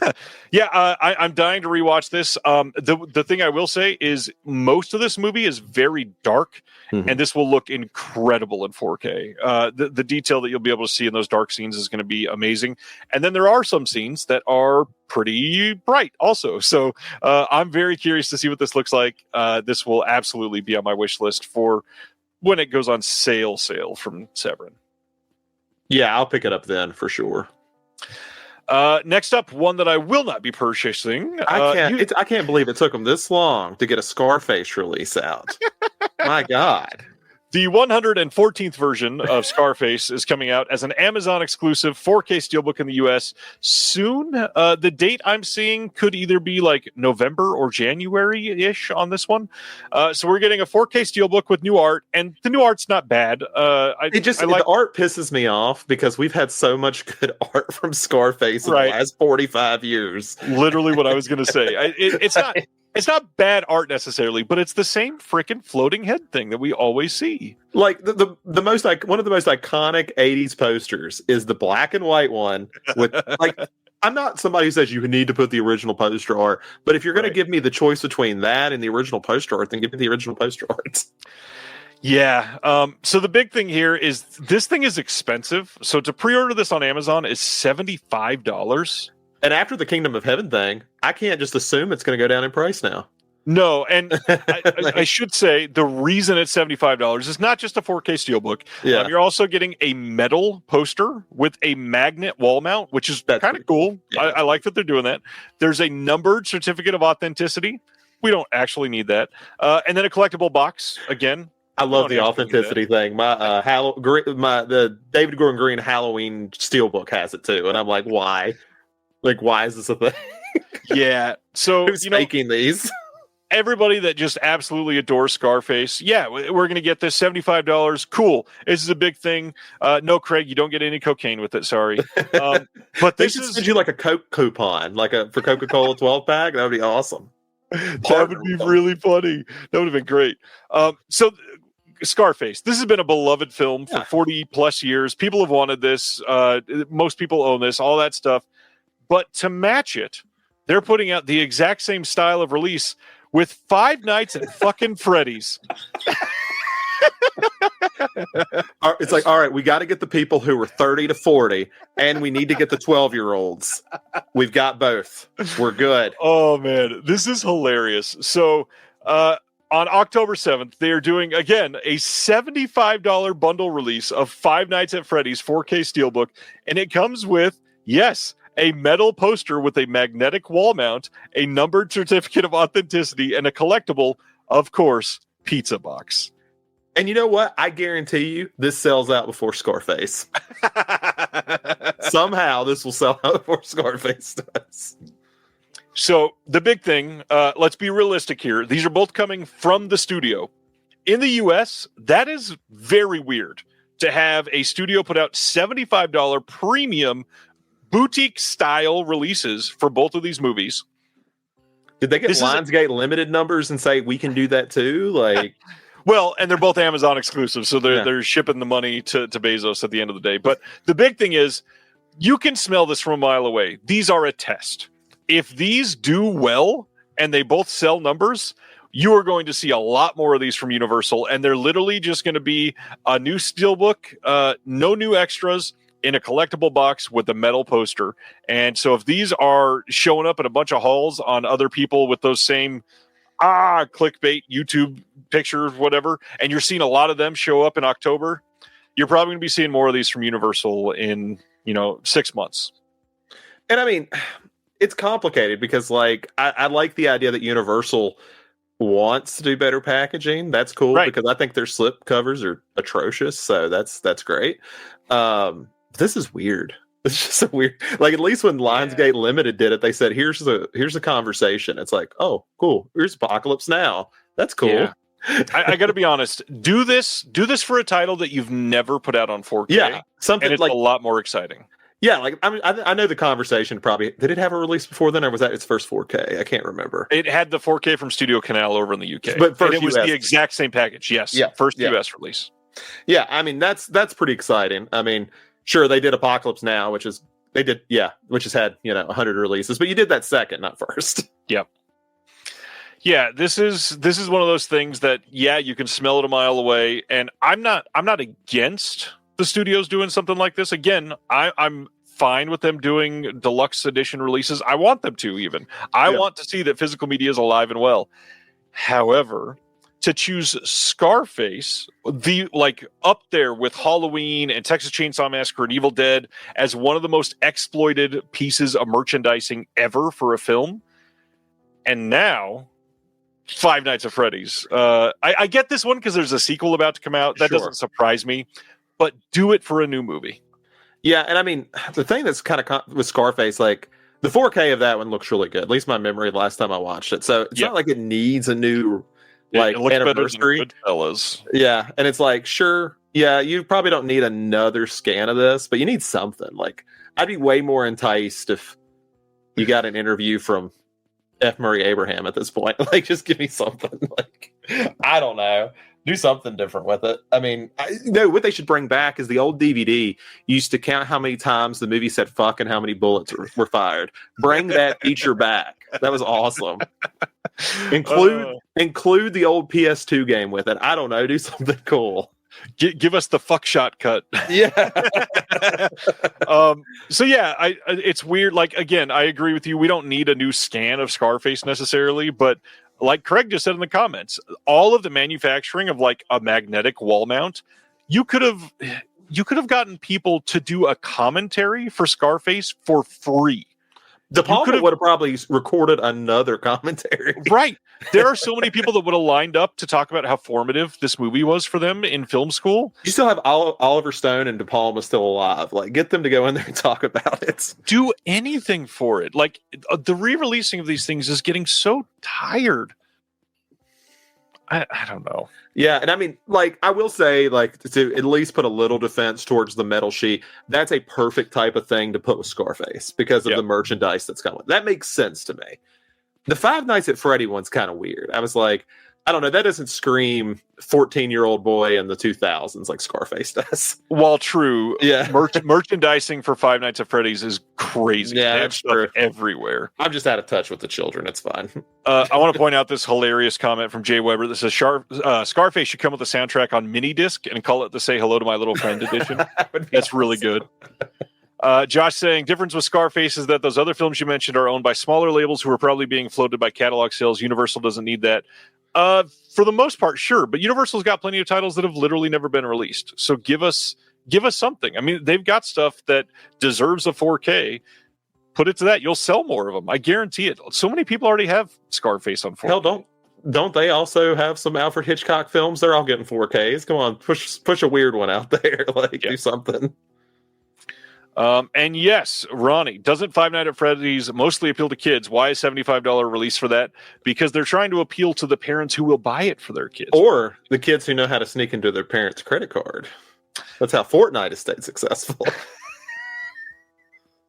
Don't do that, children. If there is somehow someone under the age of 25 in here, don't do that. The joys of having an app store that you can't get refunds after 2 hours or whatever. Earlier, we were talking about Warner Brothers being a problem with not showing final art. This isn't Warner Brothers, but look at Universal doing the same thing to Casper. Not final art. Not final art. Anyways, September 15th, 4K release over in the UK. They are doing Casper. Now, we talked about Casper last week getting a 4K release. We know all of that, but they're going above and beyond over in the UK, just like we were just talking about. These special bonus editions, kind of like I just held up a Clueless, Casper is getting one. This is going to have all kinds of these little paper goodies if you want it. You got a rigid slipcase with new artwork, 2-disc gloss steelbook, 40-page book of previously unseen production notes, which kind of cool for Casper. You got a double-sided poster and art cards, individually numbered edition and exclusive to 2,000 units. What is this? It's 30th anniversary, isn't it? Yep. Yeah. So I guess what are they doing? Like one of these a year? That'd actually be kind of cool. Yeah, I mean, yeah. Because was Clueless 94 or 95? Clueless was 94, I think. Maybe it was 95. Where'd I put it? No, I'm curious. Somebody's going to get it in the comments for it. It says 30th anniversary across the top. So, that's Paramount doing 30th anniversary. We got Universal doing a 30th anniversary. And moving to our next one, because it's exactly the same style, The Conjuring, getting one of those fancy releases over in the UK from Warner Brothers now. This is going to come with the film in 4K and Blu-ray, a steelbook, rigid slipcase, double-sided theatrical poster, 5 double-sided character cards, 6 behind-the-scenes cards, 8-page Warren booklet, hide and clap game instructions, which I didn't know we needed instructions for that. And then this is the funniest thing to me, a sticker that is classified as the based on the true case files of the Warrens sticker. That's an interesting one. This is something I'm curious about. How do you feel about art cards? I just don't want them. I think they are mostly pointless. I do, however, have a little photo album that fits up to 5x7s that I use to put some in. Yeah, that way, cool. they're all in one place. You can look at them all together. But the reality is, I'm never going to touch them. Yeah, because like even my Fallout steelbook I got, it came with art cards. They couldn't fit it inside the case, so it's just like taped outside the case. I was like, okay, thanks. Right. I'll lose these later, I guess. Yeah, that's kind of it. And this is where I really feel, and I talked to Craig about this. So, Craig, if you're still planning on doing this, I'm sorry for saying it publicly because now it might get stolen. I really wish, like one of these boutiques that loves art cards or does very stylistic art card choices, like Deaf Crocodile, I wish they would release like I just said, like a I don't even know what we'd call it, like an album for an art card album that is branded. Give us one that says Deaf Crocodile on the outside, has your logo, and it's perfectly sized for the art cards that you do. And so every time we get them, we can put them in there and have all of them for all of your releases. That'd be pretty fun. Yeah, I mean, because, I remember Second Sight used to do posters. And I actually I don't use the posters either, but they fit better. Like the art cards, I'm like, I just have 6 individual art cards that I don't know what to do with now. Yeah. Craig says, I used to include postcards. They were actual postcards. You could actually use them to send them to someone. I did send one of yours to somebody, I think, Craig. I think it was a patron. Anyways, I wish a boutique would do that. I feel like it would make sense. If you're somebody that always releases art cards, just give us give us an album. Make it something that we can buy that, it cost you $10 to manufacture and you sell it to everybody for $20. It would actually be useful. Yeah, I would actually buy that, yeah. Sasha says, I would still buy a branded art card binder. Been wanting to display mine in some way and not just keep them stashed inside the releases. Exactly. Let them breathe. Craig, you need to do that for your trading cards. Oh, that would like be a little fun. binder. Yeah. Because I got mine all over the place. I need to get them all together. We're going to talk about The Conjuring a little more in a minute, which is why I didn't spend too much time on that one, but we'll come back, I promise. July 29th. The U.S. release of The Phoenician Scheme is happening. This is the new Wes Anderson release. It is coming on 4K from Universal. This is going to have Dolby Vision and HDR on this. We got a Dolby Atmos soundtrack.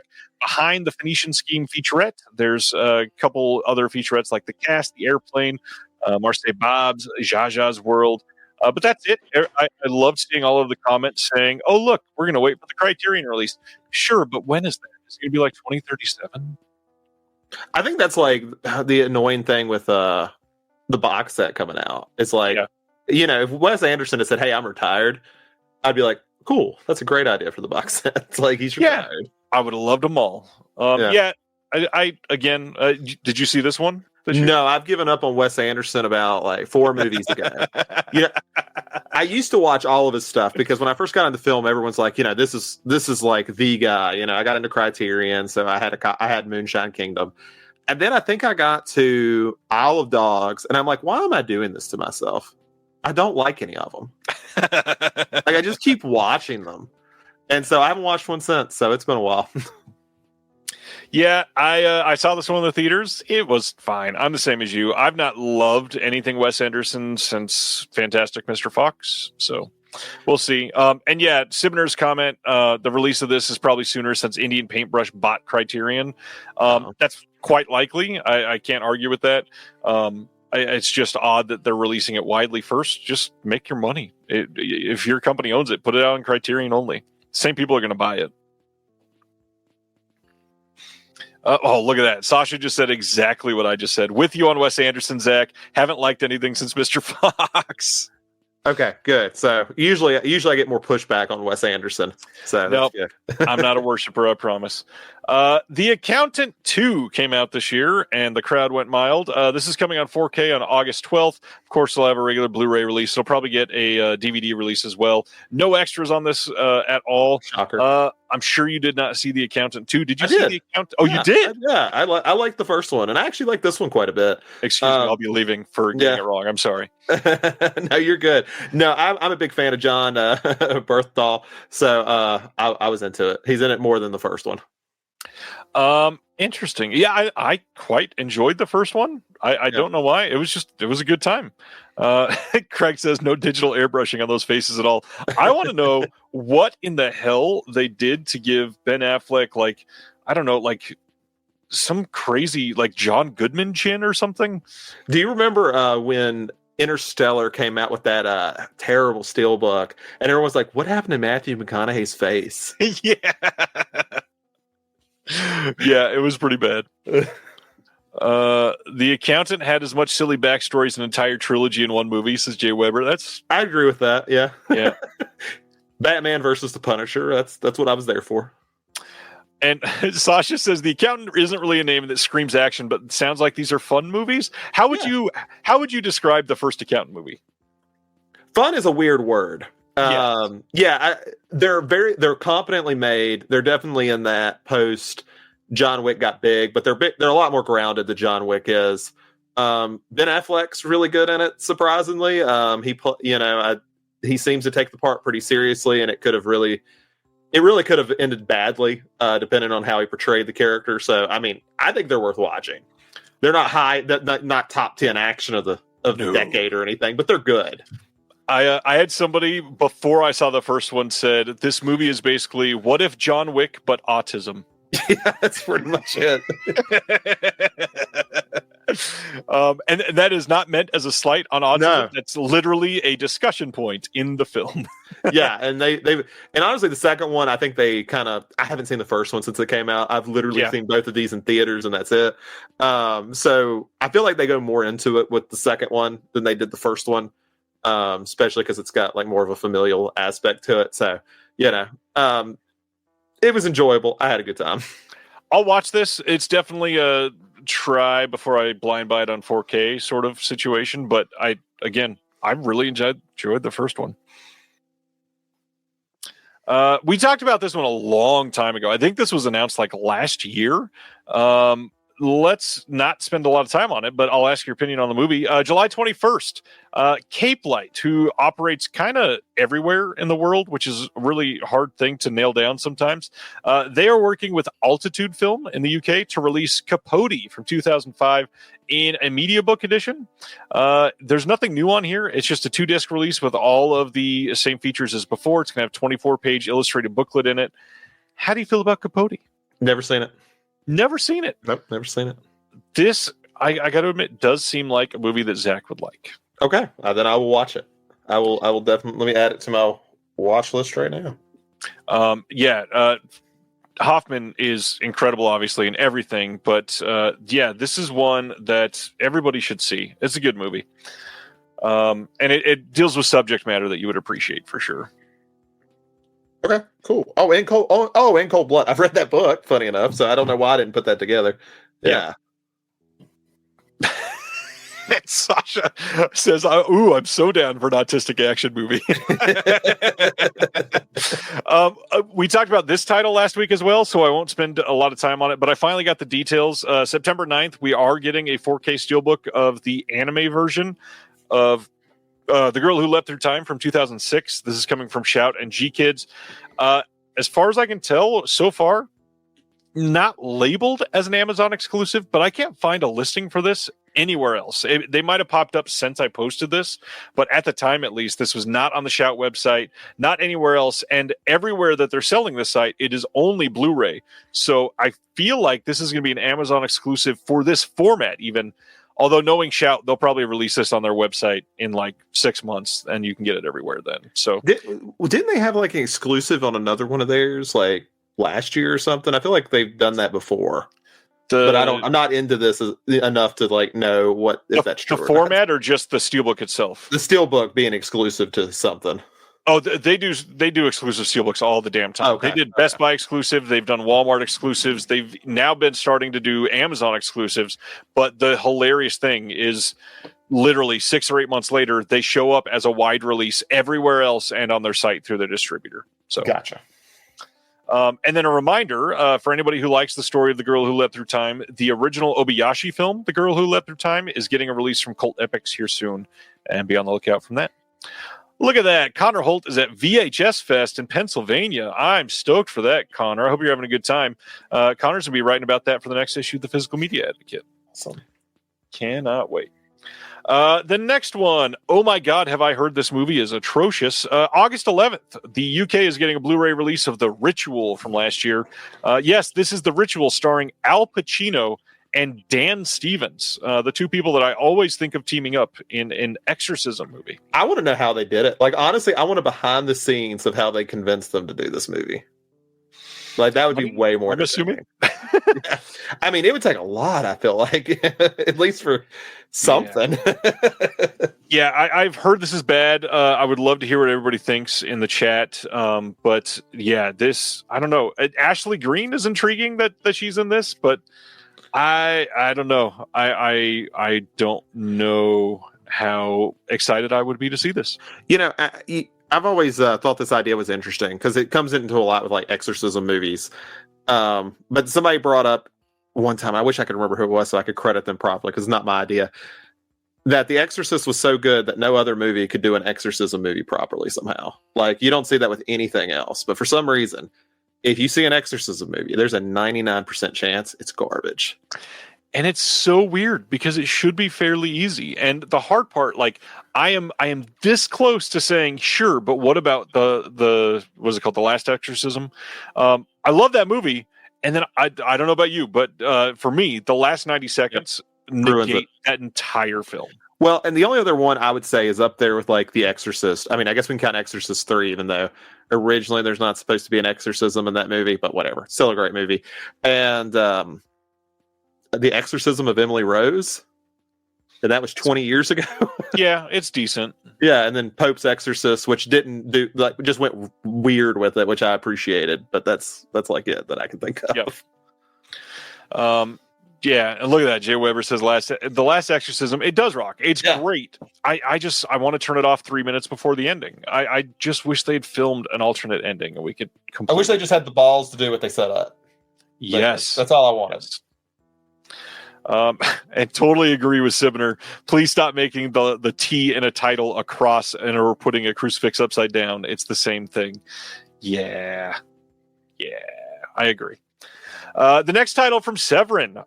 This is coming on Blu-ray as part of their summer sale, which I don't think I mentioned this on the last title. It starts on July 25th, so we'll be talking about that as this goes live on the Reconnected for that night. They're putting out Monster Shark, a.k.a. Devilfish, by Lamberto Bava from 1984. This is a title that people have kind of wanted for quite some time. This is the European version of the movie, scanned from the original camera negative, and it will include a bonus soundtrack CD. There's an audio commentary with Steven Scarlatta, Josh Miller, and Matt Mercer on here. They call him John Old Jr. There's a discussion with Lamberto Bava, interview with the actor Michael Sapkiw, trailer, soundtrack CD. I definitely want this eventually because I love shark movies.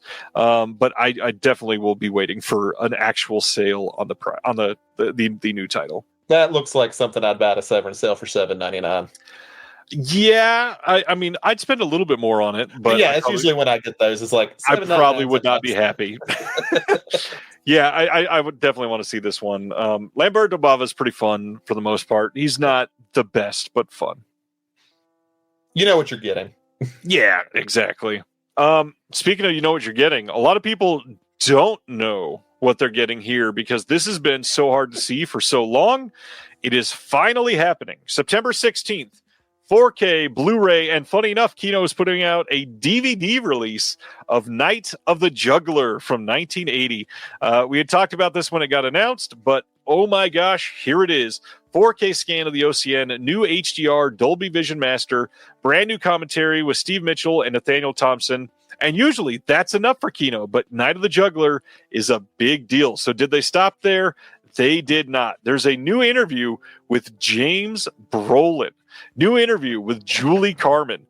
There is an inquest into Sidney J. Fury's Night of the Juggler. For those that don't know, Sidney J. Fury was somebody that was supposed to be... am I getting this right? Let's see. Before I say that. Yeah, Sidney J. Fury directed... this was all filmed in order. He directed like the first 10, 15 minutes, something like that, and then got pulled from the project and was replaced by Robert Butler. So the Sidney J. Fury expert, Mr. Daniel Kramer, did this visual essay on here talking about Sidney's contributions to the film, talk about that, highlight some of his scenes. This is really freaking cool that we're finally getting this. You know, I think it's really cool that they went out and got all those extra interviews, but they really should have saved their money and did a metal poster. A $75 release from Kino. Yeah. I get it. No, that's really cool. I'm going to watch. I have never seen this. I don't think it seems like a lot of people haven't, so I'll watch it. Seems interesting. Josh says, let's do a Night of the Juggler and Salute of the Jugger double feature now that Umbrella is released in that one. Yeah, Umbrella announced that one last month. Wonderful. So yeah, this is exciting, and it's obviously a big deal for Kino because this movie has not had a disc release ever, so this is a really big deal. They're even doing a theatrical rollout for this film, so check Kino's social media. If it's playing anywhere near you, this would be really fun to experience in the theater for sure. Next up, we have talked about this before, but we finally got art and a release date. Karate Kids Legends is coming out on 4K and Blu-ray and DVD, all on August 26th. This is the 4K Steelbook art. It is also coming out as part of that giant 6-movie Amazon exclusive collection. That's very expensive. I think to pre-order that on Amazon is like $225 or something for 6 movies. There have been 6 Karate Kid movies. There have been 6 Karate Kid movies, and at least one of them has Jaden Smith in it. Wow. That's I'd rather get the remake for Nightmare on Elm Street on that WB release that's not official. Give me the AI art for it, too. Yeah, I supposedly this movie is atrocious. It's basically just the Karate Kid again. I literally heard no one say a comment about it. Like, not a single human being has mentioned this movie to me. Corinne wanted to shout out a good exorcism movie, Requiem from 2006. I have not seen that. I have not either, but I'm going to add it. Huh. Weber says, I wish people wanted to subsidize my retirement like they want to subsidize Ralph Macchio. Oh, that's such a good comment. Oh, that's perfect. All right, go to our next one because that's way too much time already on Karate Kids Legends. Radiance announced some titles this month. Coming on Blu-ray on October 13th. This is a UK-only release. We got the film Pocket Money by Francois Truffaut from 1976 with art done by friend of the channel Sam Smith, which I love the design on this. Feels very Truffaut, nice and colorful. Love the purples here. Truffaut is great. This one, HD digital transfer. We've got on-set footage with Truffaut and the cast. Interview with the director, Truffaut, from 75. Interview with the curator, Sonil Joshi, from 2025. Trailer commentary by the filmmaker, Alan Arkush. We got French and U.S. trailers. We've got a limited edition booklet with Truffaut's written introduction to the film. And you can pick that up with limited to 3,000 copies. Next Radiance is the title I freaking love. Daughters of Darkness from 1971, getting a 4K release from Radiance. Blue Underground did the 4K in the US, so this is UK only. This will also have a standalone Blu-ray release. Now, the cool thing is I have loved all of Radiance's deluxe hard box releases that they do, and this is one of them. The art on here, I think, leaves a little bit to be desired because it's not really shining a light on the beauty of the women in this movie as much as they could be. This beauty is sumptuous, and the art on this it's good. It's just not, I don't know, not quite to the level that it could have been. I will say, for anyone who's interested in it, it's probably one of my favorite 4Ks I've ever had. It's a gorgeous movie. Really is. It looks incredible. Very atmospheric movie. Just beyond great. This is the same restoration as the Blue Underground, so you can be willing to bet that it's going to be great. This has Dolby Vision HDR, and we'll also have a Blu-ray presentation of the movie. We got a bunch of new features here, though. That is really cool. We got a commentary with the authors Virginie Slavi and Lindsay Hallam. New interview with the director, Harry Kumel, by the critic Ann Bilson. Some archival extras. We've got on-set footage with the director, behind-the-scenes footage, an interview with Kim Newman discussing the film, The Daughters of Darkness, Class Cruelty, and the Cinematic Legacy of Bathory, visual essay by Kat Ellinger. We got a short film that is 5 minutes long by the director. We've got another short film from 1960 that's 7 minutes long, and then an 80-page book on this with a bunch of new writing. I've already got the Blue Underground. I don't necessarily need this, but the new extras are very close to making me want this. Yeah, I'm tempted to pick it up, and I mean, I actually think it's going to be one of those artworks that I could see looking better in hand than it does. Yeah, but like Corinne says it right here. I love this bobblehead on some toddler shoulders. I hate the art so much. Yeah, that's honestly the biggest problem with it because I like. Yeah, honestly, that's one of the times you could float her head and it might actually be better. Yeah, and this is what I'm getting at. Gary says it doesn't even look like Delphine. Yeah, that's true too. The I don't know, the imagery in this movie is what is iconic, and to fumble that big head is, I don't know, that's a problem on the cover. Though I've said this, and if I've been on 11 shows, I've probably said this in 7 of them. If they want a good 4K of a movie that has not got a vampire movie that hasn't got a 4K release, they could do Velvet Vampire, and I would be much happier. I would love somebody to do Velvet Vampire. That movie is great. It's a gorgeous looking movie. Like it's a shame. Somebody should release it. I agree. Next from Radiance, this is a UK release coming on October 13th and a North American release coming on October 14th. This is a Blu-ray of the same director who did Daughters of Darkness. This is, I'm probably going to butcher this again, don't know French, Malpertuis. That's my guess. I don't know. That being said, much better. I've not seen the movie. The art on this is pretty great. I really hope this is evocative for the film. I think this is really good. Again, I mentioned earlier, I love Radiance's art. I love this one. This is an interesting sort of release. We got a new 4K restoration of the film overseen by the director, commentary by the director and the AD on this as well from 2005. New interview with the director, new interview with Jonathan Rigby. We got an archival doc on the making of the movie with the director, some actors. Orson Welles has a piece in this movie, and there's a featurette on the casting of Welles, including rare outtakes from 2005. There's a bunch of other archival extras. Looks like a really solid release. Again, all kinds of stuff. There's also the Cannes cut of the movie, the rejected version of the film, which premiered in Cannes. There's an early film from the director as well called The Warden of the Tomb from 1965 that's almost 40 minutes long. Again, 80-page book, and it's all coming in a hard box. This is a crazy release for this movie. I mean, I'm probably going to at least look up the movie because I've only ever seen Daughters of Darkness. So same. Yeah. So that would be really worth seeing what else he's done. Yeah, this looks great. And if it's anything like the artistic direction behind Daughters of Darkness, I will love this movie. And then finally, I believe this is the last Radiance release. October 13th in the UK and October 14th in North America, a Blu-ray box set, Dai Gothic Volume 2, Japanese Ghost Stories. Did you get the first one or watch any of those? No, I have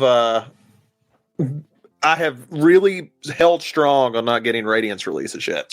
At all? Crazy. Yeah, I haven't. I've almost got Miami Blues because I love that one. I actually feel like I'm in a good spot to get them because now I don't care anything about getting like the limited editions because I've missed so many of them. Yeah, and I'm like now I can just like feel okay getting standard editions and it won't hurt my feelings. Yeah, so the if you wanted to get the first version of the Diagothic box set secondhand now, it's like $120 plus, unfortunately. But you can get standard editions of each of the films from Radiance, thankfully. The first one is a great box, really great films. This one has Demon of Mount Oe, The Haunted Castle, and I'm not sure if I'm saying this right, The Ghost of Kasane Swamp. Sounds right. These are all from 1960 to 1970, all newly restored in 4K. Lots of stuff here. We got a newly designed box and booklet with artwork by Time Tomorrow.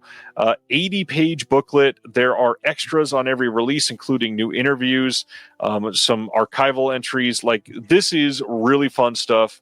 I truly love what Radiance is doing. Yeah, one day I will finally cave and I will get one because I always like looking at their releases. Adam speaks highly of them. I love Aaron's comment here. It's really humbling to really want to watch a release, fail to watch it, and then volume 2 of that release comes out. Yeah. Absolutely. Yeah, Adam from They Live by Film loves Radiance. They're pretty much his favorite label, right? Yeah, I think he's still complete on them as of right now. I mean, their slate has been largely incredible. Yeah, I mean, that's an interesting title. The next title for the Severance sale, Blu-ray of Skinheads from 1993. This is by director Claudio Fragasso, which if you've been paying attention to Severin for the last 10 years, you've heard that name quite a few times. This has a feature-length documentary with the director, with the co-writer, with some actors, and a whole bunch of other people involved in that. That, other than a trailer, is the only thing on this disc, but it's a full-length, in-depth documentary, so that's pretty cool. I have not seen this, but I've heard this is pretty good, and very curious to check this out. A movie called Skinheads by Claudio Fragasso sounds like a lot of things are going to go wrong. Hopefully. What else would you watch it? On that note, going to our next one, Bring Her Back from this year is getting a 4K and Blu-ray release from A24. These are shipping in August. You can buy them from their website now. Now, I don't know this for sure because it hasn't been revealed yet, but A24 has been releasing all of their titles over the last year or so through retail widely. So you'll probably be able to pick this up from Orbit, from Diabolic, from Brother Belial, from Target, from Walmart, at Barnes & Noble, all kinds of places, which is great. I'm glad they're doing it and putting actual distribution behind the titles. It gets a lot of people to be able to purchase these because shipping internationally from their website is astronomically expensive. This one has a director commentary with the Philippou brothers. We've got a featurette called Coming Full Circle, making Bring Her Back. And then, as usual, they are putting postcards in their box sets like they always do. You got 6 of them. Bring Her Back. Did you get to see this one? I did. It is excellent. It is very, very good. I am so glad that you like this. Yeah, I did. And, I've had a couple of different A24 ones. I wish they had done all of them in this style because I like it way better than the oversized Green Knight and Midsummer. I have those too, and I like them, but it's like they're kind of cumbersome. Yeah. By the way, Josh Hurtado is the one that wrote one of the essays for Green Room, which is one of my favorite movies of all time. Josh's essay is excellent as well. The movie is incredible, but Josh, great job on the essay. Sasha says, love the fucking shit out of this movie. Me too. I think this movie is incredible. Love that they're going with this artwork. This poster has been evocative the entire time. So very happy with that. This movie is not an easy watch. It's a very depressing movie, very different from Talk to Me. But I will shout out one thing that I said about Talk to Me is exactly the same here for Bring Her Back. The sound design in this movie is next level. If you've got a really great sound set up at home, this movie is going to shine in that way. Yeah, I will. I like this. I like Talk to Me, but I actually like Bring Her Back more just because where I work with kids for a living, I really thought they nailed like kids in foster care that I've worked with very, very well. I agree there. We got a question from Corinne. Will there be an announcement every day from Severin until the sale? Yes, except for on the weekends. They will do one every single day around the same time, Monday through Friday. They're going to have 10 new titles that they're announcing before the sale. And then they've also revealed that there will be 4 4K upgrades during the sale that are going to show up later that are not included in those 10. So actually, a ton here, 14 new releases for Severin if you count the upgrades. That's a lot. Yeah. That is a lot. Let's see. Sally Hawkins deserves an Oscar nom and won't get one. Absolutely true. Yeah, she is crazy good in this movie. All right, so let's Bring Her Back, just announced today. The next Severin title is Dead Sleep from 1990. This is the worldwide Blu-ray premiere of Linda Blair starring in Dead Sleep. This is based on a true crime story out of, I believe, New Zealand, if I remember right. In Australia, sorry. Out of Australia, about the real-life Chelmsford hospital horror that led to 24 deaths and stunned 80s Australia and rocked the world of mental health care forever. This movie is going to have an interview with Janet Fife Yemens, co-author of Deep Sleep, Harry Bailey and the Scandal of Chelmsford, and a visual essay on this on the medical melodrama subgenre. What's hilarious is it is not on the medical melodrama subgenre. They definitely screwed up the copy here because this visual essay was written by Bud Wilkins from Slant Magazine, directed by my buddy Dr. Will Dotson, and edited by myself, and the visual essay is really fun. This movie is wild. It's not like an extreme movie or anything like that, but the fact that it's based on a true story and the stuff that they get into on the extras here, I personally think this one's worth a watch. I like true crime stuff, though, and mental health is sort of my background entirely. This movie is worth a watch, in my opinion. And a lot of people upset Linda Blair's not on the disc. She doesn't care about her movies. She questions why people watch The Exorcist still. So she was never going to talk about Dead Fucking Sleep from 1990. Come on. Honestly, like if you didn't talk about The Exorcist at all in your life, and then suddenly you just talk about Dead Sleep, I would respect the hell out of that. Yeah. It's like the one movie you'll talk about, like, yeah, Dead Sleep. Yeah, that would be hilarious. So she's like, this changed my life. This was everything. Oh, look at that. Danny filmed the interview for the extras. I thought it was filmed very well. The editing was not great, but I did not have fun editing that. She was a talker. Thanks, Corinne. Appreciate that. Jack says, I keep hoping Severin does a 4K upgrade of Beyond the Darkness. I kind of expect that to happen eventually because that's like a quintessential Severin title. So I bet that does happen someday soon. And once a week, I got to click on the wrong thing. Next up, kind of an odd release with one of, in my opinion, the worst pieces of art for the week. Battleship Potemkin, which is celebrating its 100-year anniversary, is getting a 100-year release from BFI over in the UK on September 5th. This is going to have a score by the Pet Shop Boys on this. Yeah. You got the Pet Boys soundtrack on CD coming with this. No new extras as far as I can tell, other than a trailer going with the music and stuff. Yeah, it's a 100-year-old movie with the Pet Shop Boys. Yeah, the cover art on this is weird. It's a choice. It's very much a choice, but it's authentic. Don't tell WB. Speaking of WB, we got some details on The Conjuring, which we didn't have the first time I posted that deluxe edition. So all of the 4K releases of The Conjuring that are about to be coming out are going to include a new featurette called Scariest of Them All. The cast and creators of The Conjuring take a look back at some of the greatest scares of the series, uncovering what made these films so iconic. And then new Reflections on The Conjuring. More than a decade after the release of the original movie, the cast and crew of The Conjuring reflect on their experiences, creating one of the most legendary horror series in history. Everything else is archival, but we actually are getting new extras for The Conjuring, which kind of cool. I have a question. Is that one where it explores what made the series so iconic? Is it like 4 seconds while they just say James Wan and it just cuts? we figured that out with the third one. It was James Wan. Oh, that's funny. But no, they probably say more. That's funny. So yeah, that is The Conjuring. I'm glad that it's coming out. I do wish. I know they probably who put out the Steelbook years ago where it was the noose was embossed. It was like the famous poster. I think that was Zavi. That's actually a really great Steelbook. I wish they would just do that one again because I didn't. I agree. That one. Yeah, the tree poster is iconic for that. Yeah. Movie. All right. Next, we got a few. These weren't even like announcements. I just found these on their website, so we know that these are coming soon.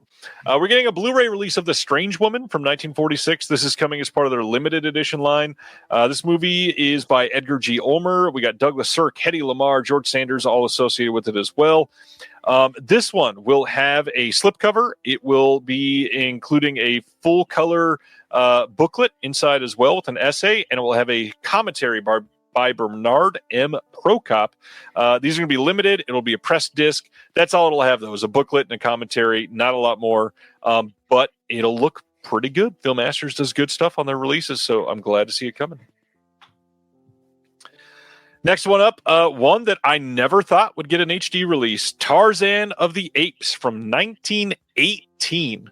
Is getting a Blu-ray release from Filmmasters as part of their archive collection. It'll either have a 2K or 4K scan. There will not be any extras on there, but it will be including subtitles. And that's it. It'll be a press disc, just nothing crazy. You know, in fairness to those, I usually would criticize that, but honestly, it's like we put the movie out. There's literally nothing else we can do. And it's literally a 107-year-old movie. Yeah, it's like this isn't Nosferatu. Take it and leave it. Take it or leave it. Yeah. Exactly. That's literally it. 107 years old, and we're getting an HD upgrade. That is impressive. Next one, same thing. This is coming from their archive collection, and it is Patterns from 1956. This is Van Heflin in Rod Serling's Patterns. Again, 2K or 4K scan, no extras, but it will have closed captions. One that a lot of people seem to be responding well to when I posted this today. It's when Fred Staples is recruited onto the board of a high-powered New York corporation, he finds his ethics and ambitions at odds. I kind of want to see this one. This looks pretty good. It's Rod Sterling. I would watch it. Yeah, absolutely. Anchor Bay, still around and putting stuff out. This is the, of course, new Anchor Bay. This is such an odd on-the-nose title for a film. 2023's Young Blondes, Stalked and Murdered is getting a Blu-ray release on November 11th here in the U.S. This actually sounds pretty decent. Got good reviews at a Panic Fest here in Kansas City. I believe it was last year when it played. Oh, it's a new movie. Oh, okay. It is a new movie, yeah, 2023. It'll have a commentary on the disc. That's pretty much all that Anchor Bay is doing nowadays, sadly. Pulp, yes, Diabolic DVD does carry Filmmasters usually. They don't necessarily restock them a lot, but yes, they do carry them. So Sasha wants to know what this is about. It says, in the sprawling shadows of Hollywood, young blonde, stalked and murdered, follows Stacy, a young aspiring actress, fighting to be seen in an industry that demands perfection and rarely offers it back. Every week she endures another series of auditions, another round of vague rejections. She's told her look isn't quite right, her hair isn't quite blonde enough, or worse, she's just forgettable. The roles she dreams of are elusive, and her grip on reality begins to fray. When word spreads of a mysterious serial killer preying on young blonde actresses, luring them in under the guise of casting calls, a strange shift occurs in Stacy's psyche. She doesn't just fear she might be next, she begins to crave it. The killer becomes an abstract figure of validation, the only one in Hollywood who sees young women like her and chooses them. The horror of the situation folds into Stacy's own emotional unraveling, creating a surreal tension between dread and desire. this actually sounds kind of decent. I got to be honest. And Adam Hersey has given it a seal of approval. He gave it 4 out of 5 when he saw it at Panic Fest. Yeah, and it sounds decent. And if Adam is into it, I've liked pretty much everything Adam has been into. Yeah. I will say, Sibner says, skip it and watch Starry Eyes. I adore Starry Eyes. Me too. Great movie. Ragnar, we already talked about this. Night of the Living Dead is not sold out. Diabolic DVD is sold out of their allotment. It's a wide release. It'll be everywhere. You'll be all right. Go bug your local Walmart and just like make them get it from the back because they take like 4 days to do that now. Even though it's not coming out till August or not August, like October or something. Just tell them you're taking a seat. You'll leave once they get it for you. Yeah, it was one place. I don't even know how Diabolic got their pricing so quick. I'm very curious about that. I think this is the last announcement for the week. Dazzler Media over in the UK putting out The Glassworker from 2024, an animated movie that sounds really great. It says, in a picturesque seaside town rich in sand and tradition, Vincent, an apprentice glassblower, works alongside his pacifist father, Thomas, at their renowned workshop. Their serene world destabilizes when war looms and a strict army colonel and his violinist daughter, Elise, arrive. As Vincent and Elise forge a deep bond, conflicting family allegiances and patriotism test their love, forcing them to confront the brutality of war and the power of art. This looks like they have not got great U.S. Distribution for this film at all. But this is getting a 4K release in the UK, and I am so stoked that a current, very modern, very unique sounding animated film is able to get a release like that. That is just exciting to me. Yeah, and especially because it's easily the best animated film of the year. Yeah, I've read that somewhere. I don't know, but that's what I heard. And not only that, easily the best animated film of the year. Yeah, like no competition here. So that is it for this last week of announcements. Let's take a look at what's coming out next week. Flicker Alley's Champagne and Caviar 4 Comedies box set coming out. We got Shane on 4K from Kino, The Adventures of Antoine Doinel from Criterion coming on 4K, Frailty 4K from Lionsgate Limited showing up for everybody in the last couple days. Fury 4K getting its Steelbook release that's been upgraded to have Dolby Vision. The standard release of the 4K of that AI restoration bullcrap release of Wallace and Gromit. The complete Kraken collection is out there. Battle Beyond the Stars 4K from Shout. RoboCop 2 4K Steelbook from Shout. That weird cover. Ghoulies 3, Ghoulies Go to College, getting its Lionsgate Limited release. The Surfer 4K Lionsgate Limited as well. Devil's Sword has been shipping from TerraVision as of the last couple days, which is great, finally. I've been dying to get that disc in hand. Rolls Royce Baby and Satanic Sisters, the first releases from Delirium Videos going out. For many people, they are arriving without slipcovers, so be prepared if you go crazy if they don't show up with slipcovers. Exclusive from Kino coming out next week, She Kills, Sands the Kalahari from Kino. We got Manifest, the complete series about to drop. That literally just went up for pre-order, so check that out. Children of Violent Rome, also shipping from TerraVision. Eager to see that movie in hand. Good Lord, people are not ready for that one either. Crumb Catcher from Arrow Video. The original Three Stooges and Stop Look and Laugh from Sony Pictures is coming out. First Love from VCI. The Actor, which I'm really wanting to see. I got to check that one out still. The Wild Parrots of Telegraph Hill from Kino. Kind of curious to see that. It looks really fun. Queens of Drama from Altered Innocence is one of my big picks for this week. Definitely eager to get that one in. And Black Tea from Cohen Media Group. Not a huge week, but we got some big stuff coming up in the following weeks. So anything that you're interested in getting here soon, sir? I will probably end up with The Surfer. I really enjoyed that, and I like Frailty, so those would probably be my 2 choices. Yeah, I'm kind of waiting until I can get $100 and get free shipping from Lionsgate Limited for that next one. Solid looking week, and eager to see some of these. But now, I didn't even mention this beforehand. Our discussion tonight, we are having one that I've been eager to have since we decided on this topic for quite some time, because I really love this, and I don't know how I've not had this topic yet on this show. Tonight, we are discussing serial killer movies. Now, Zach, what makes a serial killer movie different from Scream or Halloween or something like that? I was putting some thought into that, because a lot of times I'd hate to put it down to a vibe because I don't think that's a good definition. But I do think there's like a distinct difference. I think there is like a nice little like Venn diagram that like goes really close together, but they never quite overlap. But they both obviously have a lot of similar things. You have someone stalking. I think there is a more overview look, like almost like an objective view when you're looking at these. Some of them are true crime, some of them are based on true crime, but they tend to lack a little bit of the intimacy maybe you get from slashers. I'd also say slashers are a lot more definable. They have so many tropes and so many beats that are just so well known. They're a lot easier to identify, where serial killer movies, I don't know, they're a little bit more free from that. So I would say those are kind of the big things for me, I would say, are different. Would you say slashers are really easy, like to put on a list to share with everybody? And not I would say so. Controversial said about them. Yeah. I'd say they have enough beats to where you could make a list where they're all in common. I think everybody would agree with that list if they read it.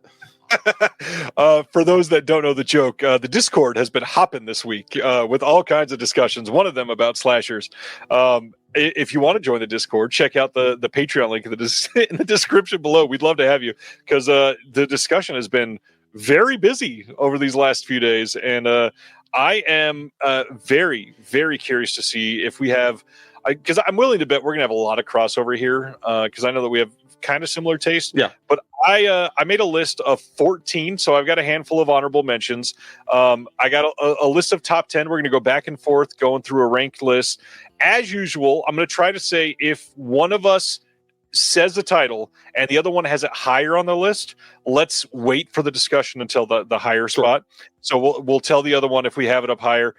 I have a feeling, though, I'm going to piss some people off with my ranking. I've got stuff that is lower or not on the list that people are going to be like, what the hell? Like, it's one of the best ones ever. It's just not my favorite. So let's get started. What's your number 10? All right. So I'm pretty sure I know what my number 10 is, but let me make sure I get it right. So number 10, I will start with 1997's Cure. I'm already going to piss some people off. All right. Oh, wonderful. I'm excited. Tell us about Cure, because it is not higher on my list. Okay. So Cure is one that I did not like the first time I watched it. I had to go back, and I think we talked about it on the podcast when our podcast was really bad, so don't go listen to that episode. I have no idea what I said during that episode, so I can't back any of it up. Cure is an interesting one for me because I think it's going to bookend really well with my number one. And I'm probably going to end up saying a lot of similar things. But the thing I like about it is there's a sense of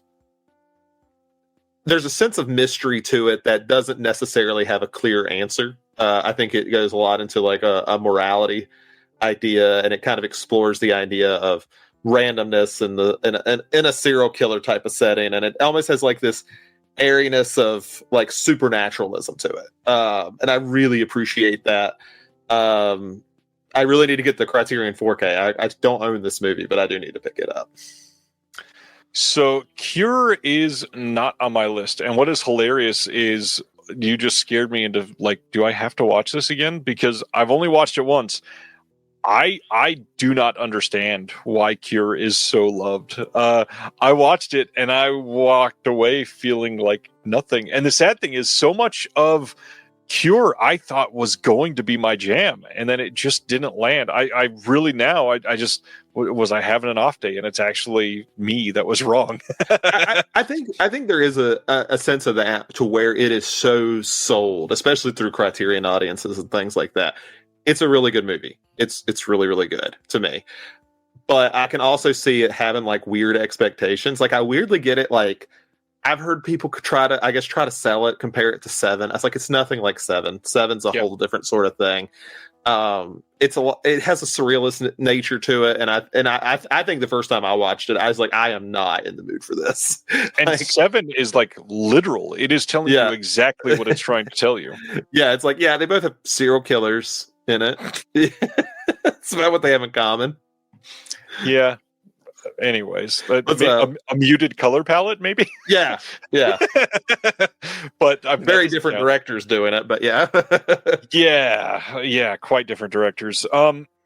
Cure, it was fine. I No, Wave. I don't think it's too subtle. I'm totally into subtle stuff, which you'll find out through some of the other stuff that I'm going to cover tonight. Although a lot of these are not. Actually, now that I'm looking at it, my list is very not subtle. You can accuse me of not liking subtlety. I think it's for cowards. I think it can be, for sure. I get that. But yeah, Tear's fine. I need to rewatch it. Everybody else is probably right. 10 is hilarious because you just said it. I have 7 at 10. Is that higher on your list? It's not on my list. I already knew. Amazing. People off. Yeah. Yep. But I'll talk about it though. I have no problem Number with 10, we're pissing everybody off. So 7, obviously, is starring Brad Pitt and Morgan Freeman. By the way, I know everybody always goes back to Brad Pitt in this movie. I think this is Morgan Freeman's movie. Yeah. He is incredible in this film. Absolutely, like what grounds this movie and what makes it not only believable, but like substantive in a way. This is Fincher's movie from the mid-90s that people go back to because it's before he got like a little more heady with everything else that he was doing after that. And 7 is great, follows the 7 deadly sins. We got John Doe taking people out. You don't see the killer until very late in the movie, and then you find out it's a very famous terrible person. And I think this movie's great. It's top 10 for a reason. I love this movie. I just think there are a lot better serial killer movies than this, and not that this movie like doesn't age well or anything, but it's just, I don't know, like true crime has become its own genre since 95 when this came out or whatever. And since then, the way that we discuss it and portray it has been changed. And so like the mystery factor here is really cool. I like it a lot. The ending, of course, is iconic, but this isn't even my favorite serial killer movie from Fincher. I was about to say the same thing. It's like Fincher did it better later. That's why. Right. So we're gonna be talking about another Fincher's movies later on both of our lists. So 7's great. What do you think of 7? Oh, I like 7. And it's one of those. It's this. Let me just go ahead and piss people off. It reminds me a lot like Taxi Driver, where I really like that movie. I think that movie's great, but it comes into the same issue where I think like Schrader has done that movie better since then. And I appreciate it. When I was first getting into film, I'm so glad I saw it. But you kind of get like, you see how influential it is. And sometimes that's fine. Like I put Halloween as my favorite movie, and it super influenced the 80s, even though things could arguably they did it better, or they did it more unique or whatever after it was an old hat. But I think both of, when you look at something like 7 and you see Fincher kind of go back to that later, and then you see Schrader go back to Taxi Driver later, that feels different. It feels like, okay, I can do that idea better. And they did successfully. Yeah. I would agree with that entirely. And we'll talk more about that in a little bit, obviously. So number 9. Number 9. I'm actually hoping you do not have this one on your list. I was really proud to put it on here. It is going to be Mr. Brooks. It's one of my honorable mentions. I love this movie. It's so good. It's so good. Yes. I love Kevin Costner. So yeah, it had to be here. Go ahead. Yeah, so for anyone who hasn't seen it, because I saw this in theaters, like I was 13 when this movie came out, so I don't know why I was in the theater seeing it, but there's a specific scene in it that stood out to me. So for anyone who doesn't know what it's about, Kevin Costner plays like your Dennis Rader type of guy. He lives a pretty normal suburban life. On the side, he kills people because he has like basically a sexual gratification in it, sort of thing. But a cameraman who's played by, let me make sure, yes, Dane Cook, finds him doing this and says, either I'm going to turn you in or you're going to take me on one of these like serial killer things. Yeah. And so Kevin Costner reluctantly does. The only scene I remembered before I rewatched this last year, and this stood out to me in the theater, I can't tell you why, is when he takes Dane Cook to the killing and Cook pisses himself. I don't know why that got burned into my memory as a child. I don't know why, but every time I ever thought about Mr. Brooks, I thought about that scene. And I rewatched it last year, and I was like, this movie rocks. It's so good. It's so underrated. Love that movie. Wild cast. I love that the two leads are who the two leads are. You would never expect either of them to be in those roles, and they both work so well. Oh, absolutely. Yeah, like... I'm trying to think of another Kevin Costner movie where he really plays like the villain, like hardcore. Maybe Yellowstone, like kinda. I haven't seen Yellowstone, so I can't pitch in, but Yeah. I mean, that makes sense. I adore Kevin Costner. So yeah, this was like I technically rated 14 of them. This was my number 12, so it was So it's right there. Yeah. very close to getting onto the list. My number 9. Curious if you have this one. Man Bites Dog. I do not have this one. I have seen it though. It's been a while. So Man Bites Dog is a masterpiece from 1992 of a just crazy movie. This is a film out of Belgium that is a found footage movie that is essentially a mockumentary of a serial killer. This movie is set up to be like really darkly comedic in many of the scenes, and it's literally just a couple people following a guy killing people, and eventually they sort of get egged on and dragged into some of it, and the way that the dialogue just coming across as very cold and like nonchalant about the atrocities happening in front of them is shocking. There's one scene with an old lady that it was burned into my body forever. There is like this another scene in like this rubble broken down area that is just incredibly memorable. You like seeing the glee on somebody's face as they go through this is harrowing. And I really think one of the things that really sells this movie is the found footage aspect. It makes it feel so much more visceral. And when everybody talks about found footage as a medium itself and not as a genre, I think this is one of the films that absolutely proves that it is a necessary medium for certain films. Because if this was just filmed as like a stand-up camera, we're shooting from the corner of the room, this is not interesting. This is not something that you stare at for long. It is the feeling of voyeurism as you're going through these moments with this killer that really makes this movie stand out and be incredible. Yeah, I've always said it very much goes with like Henry Portrait of a Serial Killer. Yes. Which I think both have that same kind of feel to them. Of course, with like Henry, the difference is like this is outsiders watching, where Henry, it's himself. And I guess I can claim some Henry Portrait of a Serial Killer since he is from close to my hometown. Like he was just a couple counties over. So before he went to Texas. Henry Portrait of a Neighbor? Yeah, that's what it feels like. No, he's crazy dude. Very, very interesting dude. But yeah, Man Bites Dog's excellent. I have not seen it in a long time. It's one of those ones that's hard to revisit. Like I think about revisiting it, and then I'm like, no, I'm okay for now. I thought the same for a long time, and then Imprint just released it on Blu-ray, and I went, well, okay, I'll revisit it. All right, that means number 8 for you. Number 8. Actually, somebody up top mentioned it earlier. It's The House That Jack Built, Von Trier. Guess what my number 8 is? Is it The House That Jack Built? It is. We always have one that matches exactly. I love this movie. Tell us about it. Yeah, so I have talked about this movie a lot. So just in case you want to hear me talk longer about this, me and Chris did Lars Van Trier last year, and this was the last one we ended up on, where I think we were exhausted at this point. Yeah.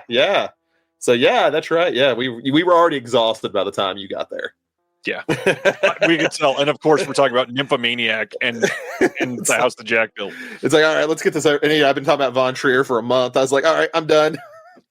But no, House That Jack Built is excellent. If it ends up being the last thing Von Trier really does, if we don't count like his Return to the Kingdom, it's an excellent one for him to end on. I think, Matt Dillon playing this the movie. The thing I love about the movie is it has such a 70s look to it. Yes. Which I think is important in a lot of serial killer media, because at least in the US, the 70s was kind of the era for serial killers. You have Jeffrey Dahmer, you have Ted Bundy, Son of Sam, that sort of thing. You have all this stuff going on. So it feels like such a vital era for it. And I think he captures it really well. Even though it still kind of looks European, that's just Von Trier. So it's just going to look that way. But Dylan is so good in this movie. And it's still one of my favorite trailers. I remember when the trailer for this released, and I don't even know if I really knew who Von Trier was. I think at that point I'd seen Antichrist.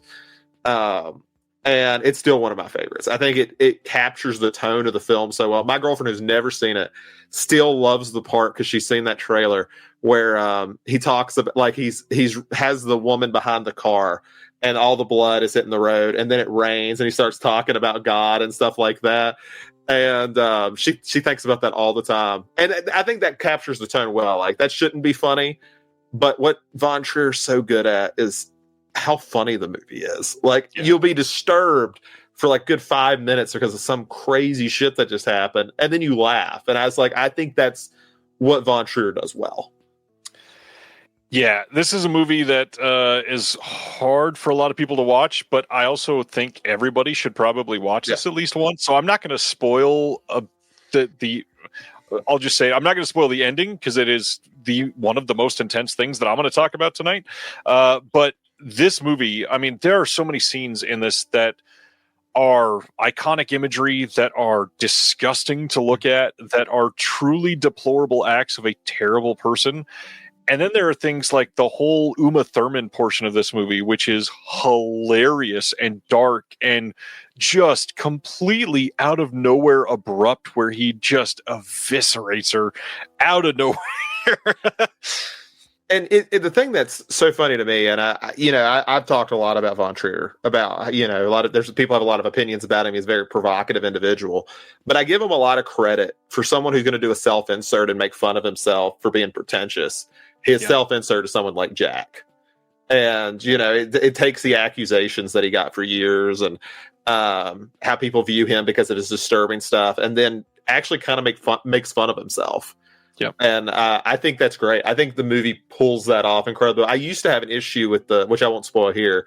I used to have a problem with the final 30 minutes the first time I watched it. And now I think it's brilliant. I think the end of the movie is awesome.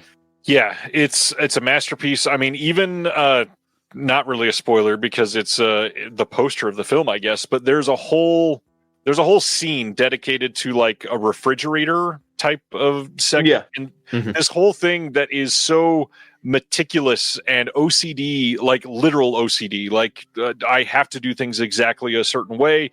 It comes into play in this film in many different ways, but the way that he approaches these things in this refrigerator and goes on his own personal journey, literally and figuratively, near the end of this movie, and you thinking, well, what just happened? Like, what is the actual ending here? Like, am I seeing what I'm seeing? Am I seeing what he's seeing? Is this real or not? There's so much that philosophically comes into play after this that I just love walking away from this movie and feeling like weirdly disgusting that you just watch this thing and go, well, shit, like that sucked in a way, because good Lord, am I depressed now? But also, God, I have so many questions that I just want to sit and ponder and feel in my feelings about.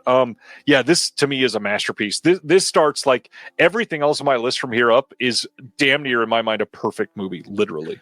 Yeah, and with and the thing I think that also does really well is, I think, when I talk about that objective view when it comes to serial killer films, I think this is one that kind of breaks that idea, because like that part you talk about, Uma Thurman, you almost feel vindicated when he like hits her in the face because you're so annoyed with her. You're like, she's hit her in the face. She's one of the most unlikable characters in cinema ever. And you I think it almost makes you reflect that you have the same capability for violence. Yeah, literally. Yeah. And it's just, you are human, you can do it. A different thing. Yeah. Like Jack represents the worst part about yourself. Yep. Great movie. Well, we had the same number 8. So what's your number 7? Number 7. So I think this is where I'm going to start getting some hot takes here.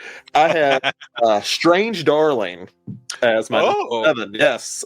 I have seen this movie quite a few times now. I love the soundtrack. I love everything by Z Bergen. That film is absolutely gorgeous. I think it's a great twist on it, and I'm not going to spoil the movie here, so no worries. The way they do the serial killer storyline, I think, is a lot of the deconstruction of how the assumptions you make when watching a film like that. I think it's beautifully shot. Ribisi did such a great job his first time doing cinematography. I am someone who loves Kyle Gallner and Fitzgerald. Willa Fitzgerald, yeah. Yeah, Willa Fitzgerald. I think they both do excellent in this movie. They have such a great chemistry. They play off each other well, and they play off the audience well, which I think is really where the brilliance of the film comes in. Is how brilliantly it plays off the audience and what their it's a the way I'll use the example of like The Simpsons. They have a joke format called "Screw the Audience," and I think either you're on board with that joke or you're not, and that's pretty much all Strange Darling is, Screw the Audience. Yep. You're on board or you're screwed. Yeah, absolutely. Yeah, I love Strange Darling. I never would have thought of it for this. One of the things that I had to, and I don't know if you made this distinction, because I definitely did today, but I was trying to, in my mind, think of the difference between serial killers and like spree killers. Because there are some people that like just go on one rampage and they'll kill 8 people in the span of one night, and that's crazy, but to me that feels like a different type of movie. So that's actually one thing I want to bring. I'm glad you said that, because it reminded me of a thought I was having. But yeah, like when we think of slasher movies, they are more mass murder. Yep. They're mass murder movies. Like serial killers are slow. Like you might get one kill here and there. Yeah, so this movie is definitely a weird one, but I totally see it. Kyle Gallner's great. I think J.T. Molnar penned a script on this that was brilliantly put together and really can only be watched this one way. Like, I really hope nobody ever goes and puts it in chapter order. No, I don't think it needs to be. I could see it as a curiosity after you've seen it. Maybe. But yeah. This movie's stupendous. Ed Begley Jr. is hilarious for 48 seconds or whatever. This movie's just intense. And the big surprise of this, Willa Fitzgerald did maybe like the best performance of the year for anybody, and got very little recognition. Yeah, and I'm really excited for Molnar because he's writing The Long Walk that comes out this year. I think he's going to nail it. I think him and Lawrence are really going to nail that movie. I'm sure you've seen the trailer already. A few times. I actually get excited to see it because that's one of those. It's one of those books I actually never thought would get made. Yep. I was like, they won't do the movie. And I mean, obviously they made some changes because if we were going to do it book accurate, those kids would look younger. But I know a studio is not going to sign off on really young looking kids getting shot in the head. They just aren't going to do it. They're like, let's get them a little older. Let's make them like almost young adults. So we shoot them in the head. Yeah, I think the trailer looks really good. I'm stoked. Yeah. I hope Molnar is very successful with it. He's great. Absolutely appreciate it. Francis Lawrence back in horror. I'm all for. He's doing that. He's doing Constantine too. I'm sold. I'm happy for him. Yeah. So my number 7, this takes a very, very different turn from the house that Jack built at number 8. I had to bring on Spike Lee's The Summer of Sam from 1999. It has been on my list for years to see. So I want to hear you sell it to me because I've been wanting to watch it. So Summer of Sam, this is one of those things. You said you didn't want to use the word. This to me is like the ultimate serial killer vibe movie because one of the reasons that this movie is so, pardon the pun here for those that have seen it, but like sticky after you've watched it is because it's literally a movie built around a single summer where people are mentally rampaged by what is happening, but also have this insane heat wave that is ruining it and making everybody already tense because of everything going on. And so Spike Lee's movies, you already see like dirt and grime and sweat on everything, but this is probably his sweatiest film ever. And I mean that in the literal way, but also like the people in this movie are so lived in. The characters in this, you could probably like guess what each of these characters are going to do in a normal day because you see everything about those characters, because Spike is a master of building great characters. And the cast here, oh my gosh, the cast in The Summer of Sam. So John Leguizamo, Adrian Brody being wild in this movie, Mira Sorvino, Jennifer Esposito, Michael Rispoli. You've got all kinds of character actors that show up in the background of some of these scenes. Bebe Neuwirth is in this, really great. This movie, though, is like the ultimate just the serial killer aspect being in a way like the B story plot to this overall film is what keeps this overall sense of dread in a way that only Spike, I feel like, could have done with this story. I think it's kind of a masterpiece.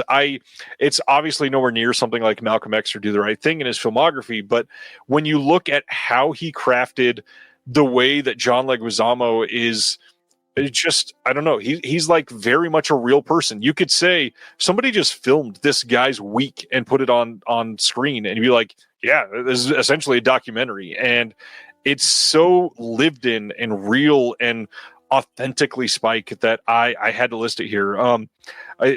Craig mentioned earlier all this praise for the house that Jack built, and it's only number 8. Yeah, Summer of Sam is a better movie. This movie is a stone cold masterpiece that gets slept on because it's fucking Spike Lee, and he's got 9 movies that are at least this good, which is insanity. This movie rules. And I'm interested in that just because, like, I think doing a movie on Berkowitz is kind of a hard thing to do because we have so little. Like, yeah, everybody knows that he heard the voices of the dog thing, but I mean, he pretty much more or less mentioned that, pretty much confirmed that was bullshit. Yeah, I mean, he's just kind of he's hard to label. He's hard to like fully understand. So I almost feel like you have to do it in almost a documentary style to like, just like, look, this is who he is. Figure it out. Like, it's just who Son of Sam is. Yeah, and it's worth the watch still in 2025. There's a pretty decent Kino Blue out there, but I really wish this is one. I know that I shit on Criterion a lot, but I hope this is one that a better boutique than Kino will give. Probably, I would be surprised if it got a 4K in a way because it's such a small Spike Lee movie. But again, it's Spike Lee. Like, I would love Criterion to give this a really great 4K and load it with supplements because this movie deserves it. There's so much behind the story for this that could be interesting and compelling and contextual that people would love learning about. Yeah, I might put that on a short. I might watch that this week actually, since I haven't seen it. So you've convinced me. Can't wait to see what you think. All right, so this is gonna be my last I'm not gonna say my last unconventional. I have a couple hot takes later, but this is one where I guess some people might argue this may not fit, and the rest of them are pretty, definitely fit. I'm gonna go with Night of the Hunter, since we were talking about Criterion. Yeah. Just because it does focus quite a bit on Mitchum's character, and he's not a traditional serial killer in the say that he gets it for sexual pleasure or anything like that. He's more of a con man who's willing to stab people. But it's just one of those movies where if I can find an excuse to talk about it, I absolutely will. Just because this movie's gorgeous, and having like this serial killer story, con artist story, and this like fairy tale, I think fits so well, especially with his performance, and it's bigger than life, and I think he kind of represents almost what I think media kind of portrays serial killers as sometimes versus reality, where they're not just complete weirdos with problems. They're charming, or they can sneak into your house. And, they're conniving. Yeah, and I think that's more of a media thing based on reality. Of course, we have Ted Bundy, but that's an exception more than a rule. But yeah, that's Night of so that was my number 6. Number 6, Night of the Hunter. This movie's great. Not on my list because it just didn't come to my mind as a serial killer movie offhand, but I definitely see it. This is a movie that I adore. This is another 6 out of 5 star movie for me. Mitchum and Lawton are the perfect team up for this. He is intensely terrifying in multiple scenes of this movie, and the river scene I will never forget the first time I saw that shot, and just my favorite of all time. Oh god, sort of feeling about it. So yeah, I love this movie. It's a masterpiece. And yes, as Stan is saying, the current issue of the Physical Media Advocate has an article by film blogger Sam, other YouTuber, in the newest issue about Night of the Hunter. So check it out. Excellent. I'll be looking forward to reading that. My number 6 is the first Korean film on my list tonight, and that is 2010's I Saw the Devil. Mine's up higher. All right, we'll come to it later then. Yeah. Number 5. Okay, so my number 5 is Memories of Murder. Mine's up higher. Okay, so let's. My number 5. I hope that you don't. I feel like you're about to say it's up higher. Silence of the Lambs. It's up higher. Okay. Thought you get a little basic after that for me. So my number 4 is I Saw the Devil. So we can talk about that one. Tell us about I Saw the Devil, Zach. I Saw the Devil is really more of a revenge film, but essentially it tells the story of a guy. This woman is killed horribly by the serial killer in South Korea. And guy's a detective, finds his fiance. It's his fiance, I believe. I don't think they're married yet. I think it's his fiance.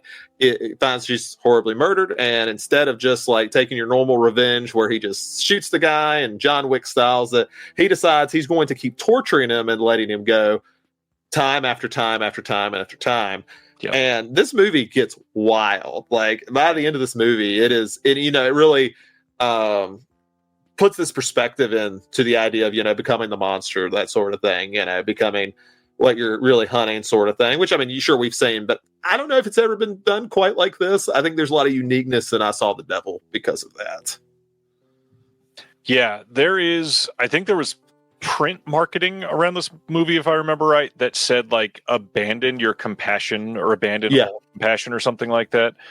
And before I even saw the movie, I went, oh, this is going to be a heavy one. And somehow it was so much heavier than that. Like this is, this is a movie where an agent is literally forced to essentially become the person that he's hunting. And that's kind of cliche and tropey, but it's so different because this guy is clearly benevolent in so many different ways that he is just beyond enraged with this person that he's chasing that he loses himself in this process. And the absolute horror that we see in response to some of these situations is crazy. There are lots of people that say they can never watch this movie again.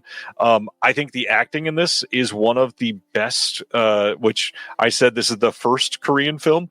One of the best Korean films that you can see literally from the 21st century, like as far as acting goes, because it is so well done. Like pretty much everybody, it's not the best, but I think it's really, really great compared to lots of others. For those that have not seen it, you should absolutely make I Saw the Devil a point that you go to watch it. And I really, really hope Magnet on OCN puts this out. I would be thrilled with that. Puts it out with new extras, give us a booklet, give it a UHD. This movie deserves all the love that you can pour on it because goddamn, this movie is incredible. I assume Magnet still holds this one. I haven't seen anyone else ever put it out. Yeah, so, probably. Yeah. That, or I mean, I don't see why they would necessarily, but Umbrella has released a lot of Korean stuff. If they did a special edition of this one, I would buy the giant box. Like, give me everything you possibly could for this film. And honestly, it's hard to say. I would at least argue it might be the best looking film on this list. Like, it is a gorgeous looking movie. It would look great on 4K. And that's hard because there's some really good looking stuff here, but at least I think is in the conversation. Yeah, it absolutely would be. This is a great movie. This is I Saw the Devil, Craig, asking which movie in the chat. 2010 South Korean film. It's incredible. So we skipped a couple. That was your number 4, right? Yes. So my number 4, we're going to be catching up for those that didn't hear those. We're going to be catching up on some of those later. My number 4, if it's higher on yours, let me know. Henry, Portrait of a Serial Killer. Not on my list. So okay. You're good. You're good. So this movie, it probably is more of a nostalgia pick for me because I saw this one quite early in like my discovering classic horror that I've missed. And this is a movie that just, I don't know. I felt disgusting watching this movie. There's one scene in particular that everybody always references, and it's this one bedroom scene. And when you're watching the stuff leading up to that moment, see, Josh says Umbrella already released I Saw the Devil. Not in, I don't know. There was not quite enough there to compel me to want the better release of that one. I wanted better. And Umbrella's upgraded a couple things. I would love to see a better release of that. Henry, Portrait of a Serial Killer. It's about literally a guy that gets out of prison. He goes back to his friend's apartment, meets up with a guy and his girlfriend that are living there, and they start doing some bad things together, and the guy loses his shit and starts killing people. And you just kind of go along on this journey, and it's just like real. It's just watching madness unfold in front of you that has always hit me harder with this. And I don't know. This movie feels extra disgusting in a way that I still feel to this day. It's just not something that gets enough sort of credit anymore. I feel like a lot of people look down on this movie, probably because of the time that it came out, because it's kind of the forefather of a lot of these movies. Yeah. I don't know. I want something. I want this to get its flowers in the way, because it paved the way for a lot of these movies. I think part of the reason, this could be wrong, but this is kind of my theory of why Henry Portrait of a Serial Killer had such a hard time. So it came out in 86, right? Yeah, something right around there, yeah. Yeah, 86. So this is only 5 years after Adam Walsh, of course, goes missing and is found dead. For anyone who doesn't know the connection, the person that Henry Lee Lucas was traveling with as the Drifter Killer was Otis O'Toole, who was confirmed to have kidnapped Adam Walsh. And while we have Adam alerts and things like that for missing children. So this was very soon after that. And this is right around when America's... What show did his dad do? America's Most Wanted, yeah. Yeah, so this is right when that's becoming big and things like that. So I almost wonder if people watched it and was like, okay, this is almost a little tasteless to do it. And I think looking back on it, it needed to be. It is a tasteless movie on purpose in a sense. Yeah, I mean, it's not like it's not like a shock movie, like Faces of Death type of shock movie. But it is definitely one that is like, we want you to feel bad about this. We want you to walk away definitely feeling negative and not, this is not meant to be sympathetic towards Henry or anything like that. It is meant to be gross and disgusting and authentic. And again, like I've said the words like 3 times already, but that one specific bedroom scene is so under your skin, greasy, like, man, they really put this on film, and I'm watching it. Like, why am I getting enjoyment out of watching this? That it makes you question that. And it's just such a good movie. And I can't believe we got a 4K of it from Arrow in like this wonderful release. It's crazy that we're at that point. But this to me, I felt like it had to be on my list. I saw this so early. It is it's in the name, literally, Henry Portrait of a Serial Killer. Yeah, and I mean, it's probably one of the better representations. Like, the problem that you have, like, it kind of reminds me of that quote. I can't remember who said it. Someone in the comments will probably can tell me. But it always reminds me of a quote that was like, all anti-war films turn around to become pro-war films. And I think serial killer movies can have that problem too. To where we want to explore, but sometimes we inadvertently, by accident, cause it to almost glamorize. And I actually think Henry Portrait of the Serial Killer does a great job of not doing that. Like, you don't feel no matter how much time you spend with Henry Lee Lucas, you don't feel sorry for him. And I think that's something that's necessary. Yeah, completely agree there. It is, I don't know, it is so worth a watch. This is one that can be hard to recommend to people, but if you're feeling comfortable with having a bummer of a night, you should absolutely watch it. All right, number 3 for you, sir. Oh, yeah. So we can now talk about The Silence of the Lambs. Silence of the Lambs. A perfect film. Tell us about Silence. So for anyone who somehow has not seen Silence of the Lambs, it tells the story of a serial killer that goes around and essentially is trying to make a woman suit. And they use the help of local serial killer and cannibal, Hannibal Lecter.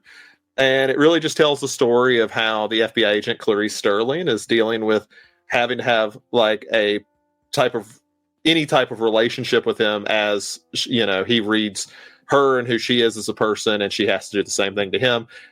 It's actually, to me, one of those movies where it feels like it's going to end up like Taxi Driver or Seven to a degree, where you're like, yeah, this is a great introduction movie, and it's still a great movie on its own, but things have done it better. There's very few things that have done it better than Silence of the Lambs. That movie is excellent, and just you'll go back. Like, I remember going back and watching it after 10 years, and I was kind of prepared to be disappointed by it, and I was like, no, this movie's awesome. Like, everything about it, and it's technically a sequel to Manhunter, which I don't know if we're going to get that on here. I don't think so. Of course, they will remake the sequel to Manhunter again later in a much worse way, but. Yeah, absolutely phenomenal movie. I don't know if there's a whole lot I can add to it, just because in 35 years, I think everything about it has been said. Not necessarily a sequel to Manhunter, another adaptation of a Thomas Harris that includes It does include an actor who plays the same character in both movies, if we're going to be technical. Technically. So yeah, Silence of the Lambs. I had this at 5, and again, I saw this one very early in my life. This was a formative film for me. This came out, I was like 4 or 5 years old, I think, and I don't remember how old I was. I had to have seen this when I was like 9, probably. And fuck, there are so many scenes of this movie that just rocked my world. And like, you can do that in a movie. I mean, there's so many things that, I mean, I could just spend like 10 minutes talking about each of these things. Like, you know, we've all heard the whole Anthony Hopkins wins and he was on screen for 12 or 18 minutes or whatever it was, and hardly in the movie at all. And yes, absolutely deserved. There's no one who did better that year. In his performance, you can watch his facial mannerisms and just give it to Anthony Hopkinson's face for that year, and he would have deserved it. I mean, the opening shot, when you are seeing her go by all of the cells, and he is face first right up against those bars, and the camera itself moves in, it is one of the most terrifying introductions to a character ever because of how it catches you off guard. It is impeccable filmmaking. This movie is so crazy because you could make like the argument of, we're just trying to see that, a female can be an FBI agent and she pull it off. No, she's fucking brilliant, and yet she's also terrified, and yet she's also on edge and has something to prove. And this nuanced character is facing this other nuanced character. And the funny thing, those aren't even the serial killers. Like, we're not hardly talking about the fact that we've got Buffalo fucking Bill being a psycho. Ed Levine, who's fantastic. He is amazing in this and has some of the most iconic lines and images in this movie. And the way that we approach Silence of the Lambs is blown away because of the performances of the two leads. And I mean, all the faces that you get in this, the entire franchise that this spawns, that a lot of people hate, that I don't love every single one of the sequels, but I like all of them. Even the weird incest storyline of the prequel and all that. Like, this franchise is crazy. And everyone should watch the Hannibal TV show. If you have not seen it, watch it. It's fantastic. It's beautiful. Absolutely beautiful. Literally. And weird to say about a cannibal movie, but yes. Yeah. And and I mean, that Silence of the Lambs, I've always said, has one of the most terrifying scenes is the night vision scene, which I still think holds up so incredibly well, and it's done so well. I don't think anyone ever does night vision scenes in horror movies. They're like, it's not going to hold up. It's fine. Yeah, we'll just do something else. It is perfect here. Absolutely incredible. And then, of course, the fake out with that leads to the night vision scene is incredible. And the crazy thing is, watching it now, like, I don't know that it holds up necessarily as a fake out, because you can kind of forecast it coming the way that it leads up to it. Yeah. But the dread that comes from the fact that, like, 3 scenes, or not 3 scenes, but 3 shots before you actually see, she's at the wrong house, you can feel it. And so, like, for me watching it now, I can feel still like my heart start racing a little bit, because you're like, fuck, like, she is actually in trouble and has no idea. And, you know, I think Silence of the Lambs, I've used this as an example before, but I think it shows the power of, like, how cinema can adapt books. Like, I don't know if anyone's ever read Harris's books. They are trashy little pulp novels. They're great ideas. They're not that well written, but they're cool.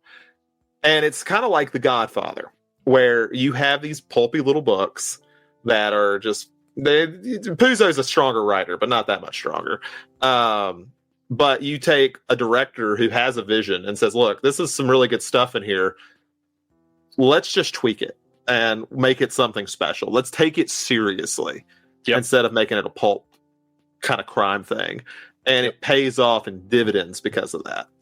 And that's literally the funniest thing about this movie, because if you take, I don't know, there's probably like 8 or 9 different scenes or plot devices that they use in this film, that if you just showed somebody like the script for that day, you'd think, this is gonna be super fucking goofy. But this works because nothing about it is goofy. Like, a guy in a wheelchair on fire is one of the most shocking images. A guy hiding his genitals between his legs and making a pose is like a weirdly creepy, like, what the fuck is happening? And There's like 5 or 6 more of those. It is such an incredible movie. I had it at 5, which is crazy. It's just that the other 4 above this are, I don't know, they stick with me a little more. And again, Silence of the Lambs led to this, that led to these other ones. It's like Silence of the Lambs ran so that these could run at full speed, I guess. I don't know. It's just, it's great, but it's just slightly lower on my list.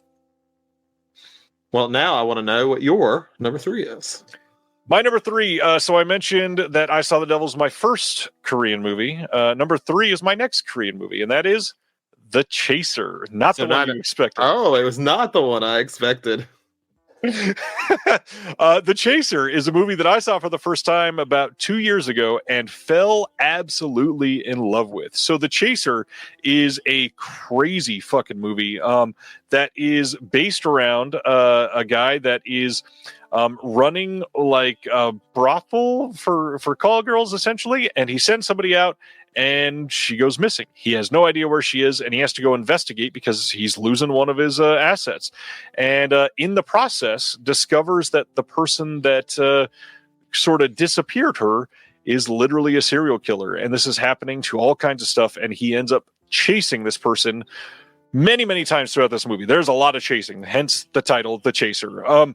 This movie's from 2008, is sort of like the granddad to I Saw the Devil. There's a lot of stuff that happens in this that you could see went, oh, okay, we need to dial it up for I Saw the Devil. But this movie is intense. There's so many choices made in this movie that if it wasn't a Korean film, they never would have taken those steps, very much like I Saw the Devil. And I'm so glad that they did. Specifically, there's one scene near the end that there is a convenience store setting, and you're just, you know, if you're expecting like a typical Hollywood horror or very, I don't know, like downbeat, depressing serial killer movie, you would know, hey, they're going to come in. The ending is going to be right here. They're about to get caught. And no, this fucking movie goes, no, oh, you thought this was the ending? Nope. You still got like 20 minutes left. We're going to insert something here that's intense and you're not going to be ready for it. But the actual serial killer storyline is a part that, at least for me, I downplay when I think about this movie quite a bit, but it is scary as hell. Like, this guy has a very secure house, but it's like I don't know. It is a full house, but everything is locked around it. He's got lots of different ways to keep people out of it. And it's terrifying to see what he does in this house. There are set pieces here where it comes to like burying people in the yard that is terrifying visually. This movie is a masterpiece. I love this movie. Literally one of my favorite films of all time now. I think this is incredible. For those that have not seen The Chaser, because it's been a little difficult to see, region-free disc from Umbrella a couple years ago, masterpiece. Go check it out. The standard is very cheap. Absolutely worth watching. You know, I was hoping to be able to get to this one this week because I had it on my watch list. I was like, if I have time, I'd like to get to it. That was one of them. And now I really wish I didn't get to it. Well, now you got 2 to watch this weekend. Yeah, I do. All right. So where are we at? Number 2, right? Number 2. All right. It's going to be Zodiac. My number 2 is Zodiac. Hey, we got 2 identical. Okay. So to me, Zodiac is simply the best movie ever made and how it discusses true crime fascination. Like, especially serial killer fascination. It's more about that than it is about the Zodiac killer. Yep. The way, and you know, I think it's great that Fincher did it, because Fincher has done like so much with serial killer media. Mindhunters, he did 7, of course, and he's doing this. He's really almost critiquing his own fascination with serial killers and how easy it is to get obsessed and what kind of dark place that can kind of put you in, and how you treat them, and how you don't even treat a serial killer who's currently killing people like a real person. You almost treat them like a character. Yep. And you lose sight of what's important. I just think the way Fincher did that, it's the best. I still think it'll probably be the best movie he's ever makes in his career. It's brilliant. The amount of detail that goes into that movie is just brilliant. Yeah, I mean, the big thing that this gets right that a lot of these other ones don't is the like mental illness aspect of this, because the serial killer is doing so much to toy with the cops and have this like very manic personality that comes out in everything except for the way that he kills. And that's where we get these terrifying scenes. I mean, there's already like 4 comments in the chat about this, but the lake scene specifically, the fact that he is just so matter of fact and walks up and just, all right, see ya, is excruciatingly terrifying. It is one of the most helpless scenes that I think I've ever seen, other than like, I don't know, the end of The Strangers where they said, because you were home.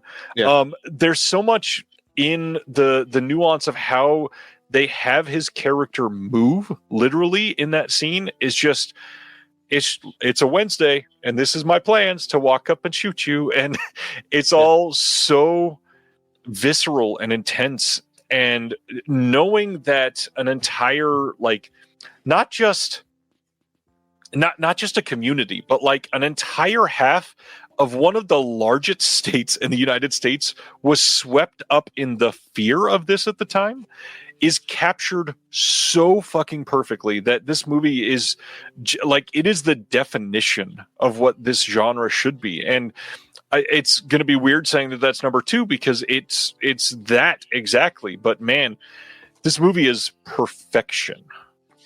Yeah, and I think and this has been talked about to death, so I won't belabor the point. But I do think the brilliance of he would only show things that had an eyewitness account. Like, he doesn't show the first murders because there were no living eyewitnesses. And every time he goes to cast whoever's going to play Zodiac, it matches the description they gave. It wasn't about keeping the same, because I mean, at the end of the day, the movie admits we don't know who he is, but it was about getting closure.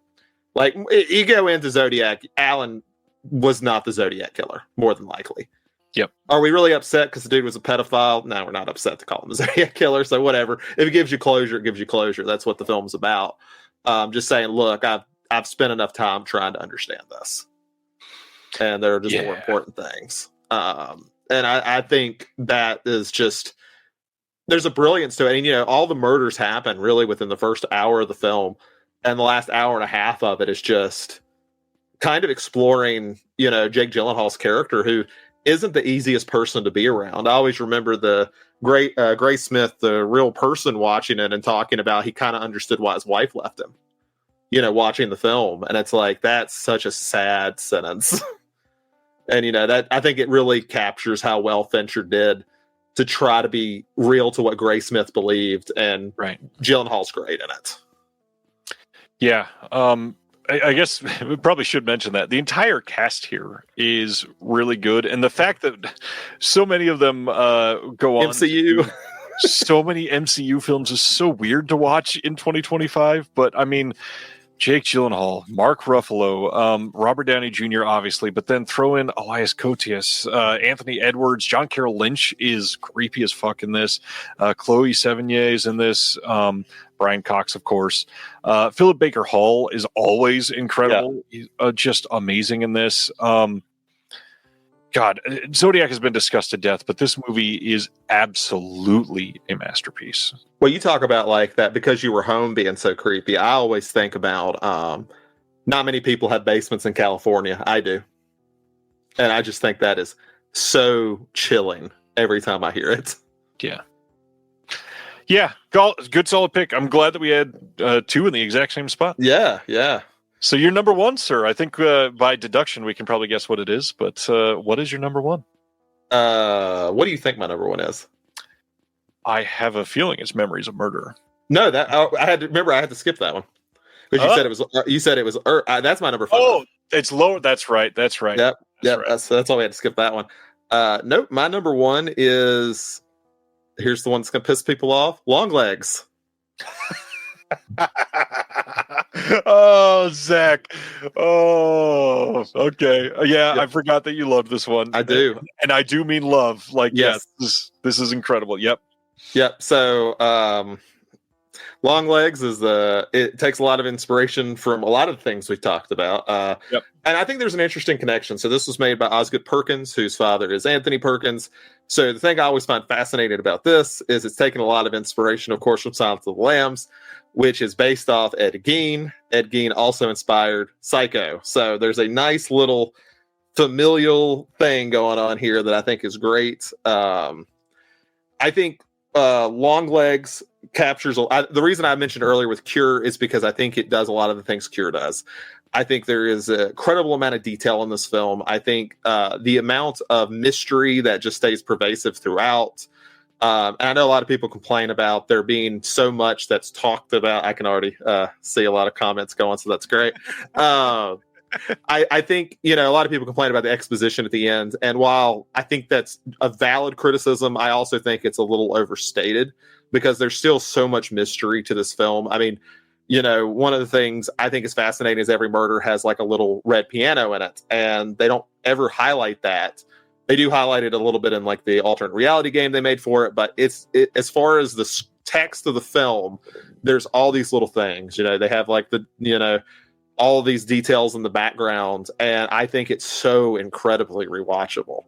I think there is just so much good going on. I think Perkins took a lot of what he did with like Blackcoat's Daughter and made something very transcendent in this type of genre, and played around a lot in the playground of Silence of the Lambs and other things, but also just got weird with it, and I love that, and I really appreciate it. This is a good movie. I don't love this movie. I'm one of those that did not hate or did not love the exposition at the end because I wanted just a little more mystery to it. I wanted it to be a little less supernatural feeling.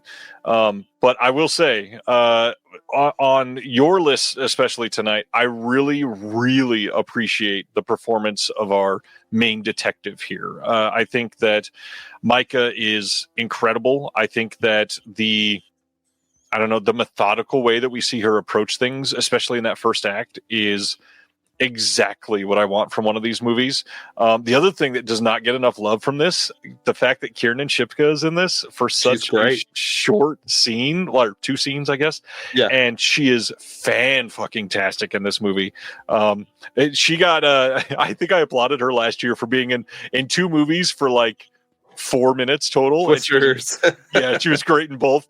But yeah, she was fantastic in this. I think Nicolas Cage put on an incredible performance. I absolutely love this. It's a good movie. I definitely need to rewatch it now that I have a disc for it for sure. Yeah, and it's the thing that's what we were talking about Monroe. I think that was like such a great decision by Perkins was, Cage is going to go big. That's just who he is as an actor. That's what he enjoys doing, and he's really good at it. You write Monroe the complete opposite way, and I think that is such a great way to go about it. Some people will complain her character's boring. I think her character is incredibly interesting. It's just reserved. Like she's not going to give you a lot, so you have to work with what she gives you, like as a character, and I think that's awesome because Cage is putting all of his cards on the table. Like every bit of it is on the table. Yeah.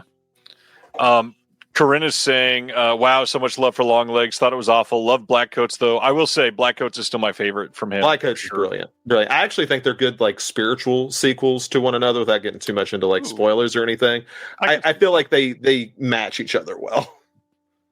And then Jason says, I'm glad he went more supernatural at the end, added more to it rather than just a Silence of the Lambs nod. And I don't know. I appreciate that more. And actually, in my number 1, I'm about to talk about that in just a second because that's what jazzes me up on those movies. So that's just a personal preference thing. Is I really like the methodical detective aspect to these. Yeah, and I will give credit because I think I would have hated the supernatural element if it's not at the very beginning. Where they kind of test her psychic abilities and they just are honest, like. They kind of joke about it, like, well, so what? She's like, I only scored 50%. It's like, so you're only 50% psychic. That's okay. And I like that. I like that. It's like, look, this is the reality of the film. And I also really like one of my favorite elements I love to talk about with this film is there's a joke. There's kind of a gag in the film where they never tell you what year it is, like in each scene. So everyone just has like pictures of presidents. Like when they do a flashback, there's the picture of Richard Nixon. It's like, okay, that's awesome. Before I say mine, which everybody knows what it is now, but Mozart's Ghost says, not a movie, but the first season of True Detective was amazing. Honestly, I think that is the best answer for this, but it just wasn't a movie. You will love it. I know I will. I've just struggled with TV. I struggle so much. I get it. It's an investment of time for sure. Yeah.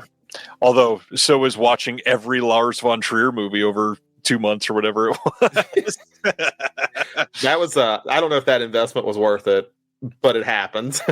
I'm the opposite. People always talk about like, oh, I would never watch a 10-hour movie, but if they cut it up into 1-hour episodes, I would binge it in a row. I'm the opposite. If you tell me a movie is 10 episodes long, just say it's a 10-hour movie. I'll make time. I'll do it. I'll just watch it at one time. I'm the opposite on that. Yeah, I get that. All right, so my number one, everybody knows what it is if you've been paying attention so far. Zach had it back at number 5, and that is 2003's Memories of Murder by Bong Joon-ho. I just mentioned it, so I will go into this for just a second, but the main thing that makes this win for me is I love the detective and cop angle behind these movies. The classic, almost like buddy cop, we're going to be bumbling our way through this setup that Bong Joon-ho does here is so great. And Song Kang-ho is like one of the greatest actors of all time, literally. And so his performance in this that goes from, breakthrough to hilarious mistake to discovering something in the most like asinine of ways in a couple scenes, making mistakes in the actual murder scenes a couple times. This movie just sort of has everything. And the main reason I have it number 1 here is because I feel like it's perhaps only like comparatively to Zodiac. I feel like it is the most well-rounded of these films. It sort of gets every angle. You go through the serial killer aspect, you go through every aspect of the detective side, you go through kind of like every single emotion as you're watching this, because it does have comedic beats. It's got really drab moments. It is like 2 cops that are going through it, chasing this notorious rapist and murderer, and everything about this based around what is essentially like a true crime story in the darkest of ways, is shot so beautifully by a master at what he does. I don't know. This movie just ticked every single box for me. And I think on my list, this is really the only one that does that. I think Zodiac is I think that my top 5 are like all perfect films. There's just a couple things that in each I'm like, oh, I wonder what they could do for this or whatever. I feel like Memories of Murder is literally every single scene is exactly what you should have done. And I'm so glad you just submitted this and said, that's it, and call it a day. This movie is shot beautifully. I don't know if I said that already. Literally, like the landscapes in this movie are even exactly the sort of thing where you could go, man, that looks cozy. And then remember, yeah, somebody's dead right there. Why am I thinking this looks amazing? Love this movie. Love like the weather in this movie. But Song Kang-ho is the champion of this film. He is incredible in every scene. You had it at number 5. Tell us about Memories of Murder. Yeah, so I'm just going to agree with literally everything you just said because it is a phenomenal film. Parasite deserves all the love it's got. I'm not going to take that away from it. This is still, to me, Bong's best film. Yep. I think he created something truly fantastic. And it's another thing, just kind of like Zodiac, where it's being very mindful. Of course, this is based on a real murder, series of murders. And so famously, the whole plot of, I want to look the killer in the eye and know it's him. It's very much something of Zodiac as well. Yep. This one, he does such a good job of ending on that I think it's very powerful. And thankfully now that person has been caught and they're in prison. That's all great news. But that's such a powerful way to end the film and be mindful of, yeah, this is entertaining. You got there's some entertaining elements, the bumbling cop thing is funny in its own right. It's got a bit of levity that you're not going to get much in Zodiac besides maybe like 2 short scenes in a 3-hour movie. Yeah. But he never plays it for what needs to be played for laugh. He never crosses that line. Yeah. When he needs to take it seriously, he takes it seriously. Absolutely. And yeah, just brilliant film. And I agree on Parasite, by the way. I think it's amazing. I have it as like my third favorite Bong movie. I love the Host in ways that most people don't. I think that movie is absolutely astonishing. The only thing holding that one back is really shitty CGI, but the rest of the movie is very, very good. I love The Host. And I still need to see Mother, which I have a feeling I'll rank highly. I just haven't seen it yet. I own it too. It's on my fucking shelf. I just need to watch it. All right. Honorable mentions. What was so close to making your list? We mentioned a lot of them. So 7 was close. I think I had it at like 12 or 13 probably. One I want to shout out that I don't have it like rated nearly as high as these, but I still think it's worth checking out just because it's so unique, is a film called Limbo. It is a Asian film. I want to say, it's a black and white film. It looks very monochromatic, where they're basically finding bodies in like dumpsters essentially in this really trashed out area of the city. And really good movie. I wish I liked it more than I did, but I found this movie randomly at McKay's a couple months ago and ended up watching. Really enjoyed it. So I really want to highlight that one just because I think it's a very unique take on it, and I think people would enjoy it. I've got that on my shelf and I've been dying to watch it. I need to. Did you get the same one? I forgot who put that out. It was a weird company. It's a 4K media book, and I think it might be Cape Light.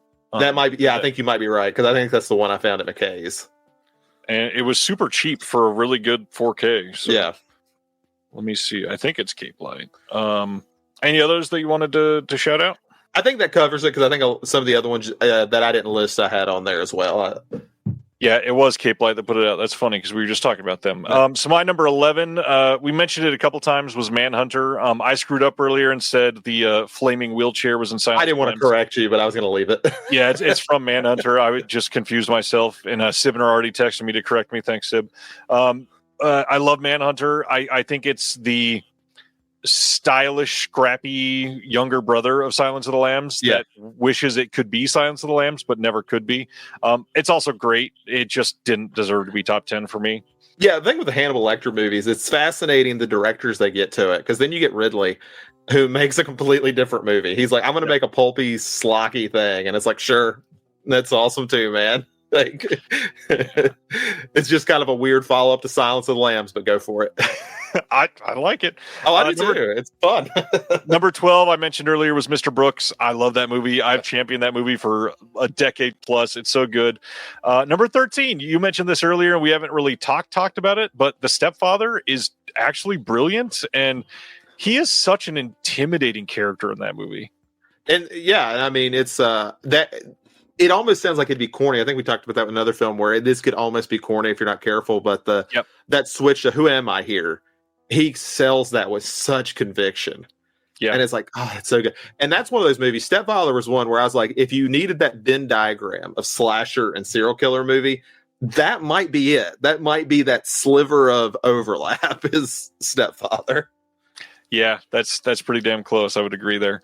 And then number 14, this is the only other one I wrote down, and it's because this is so totally different than everything else I chose. I think I saw at least one person mention it earlier. I have to throw out Serial Mom.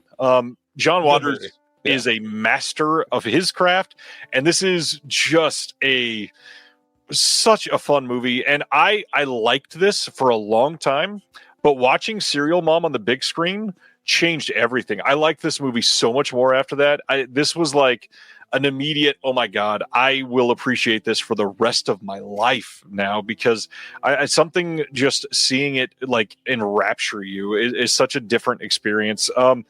Serial Mom is brilliant.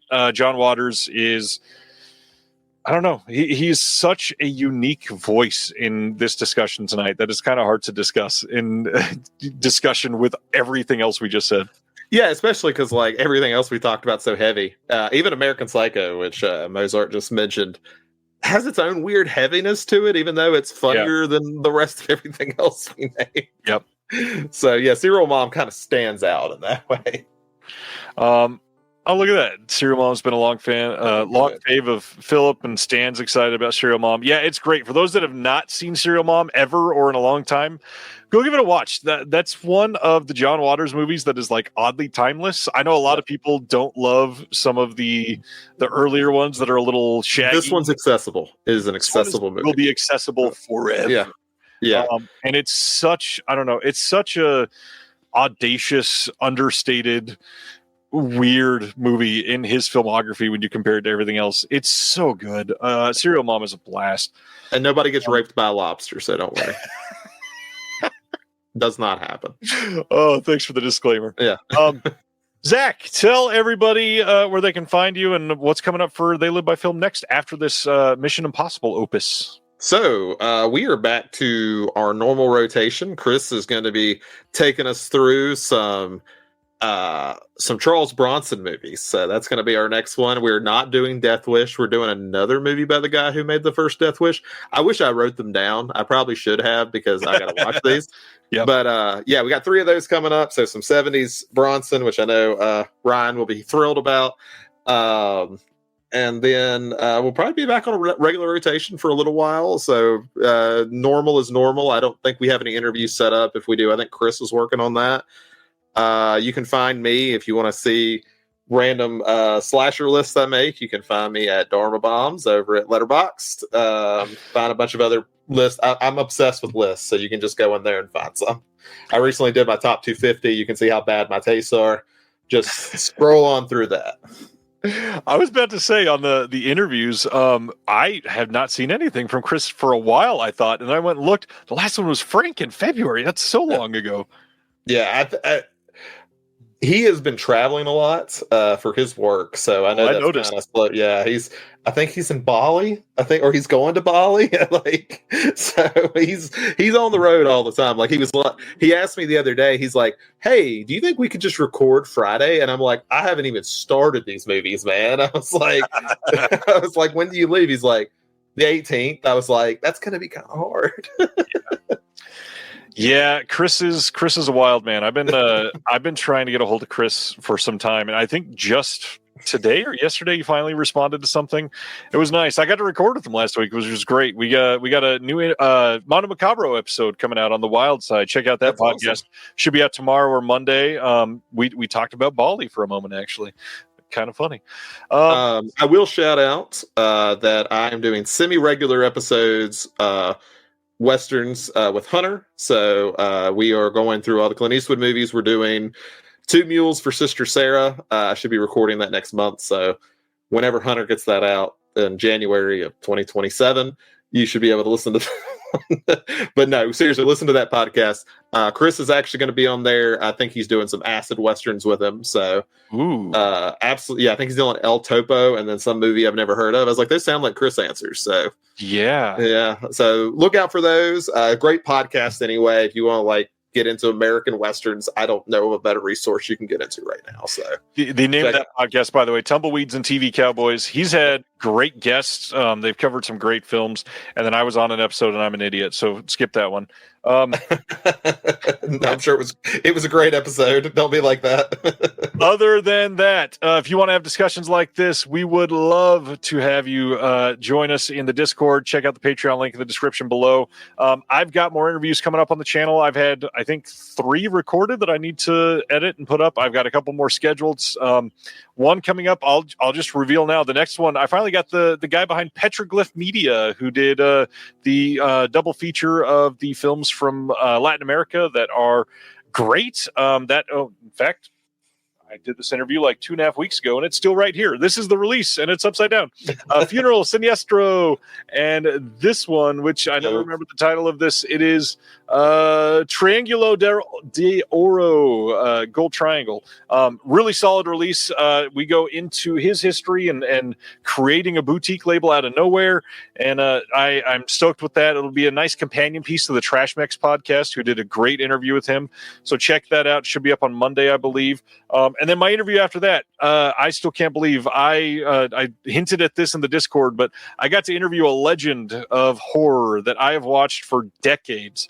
And I I'm still mystified that we made this happen. That should be coming out the following Monday or the Monday after that.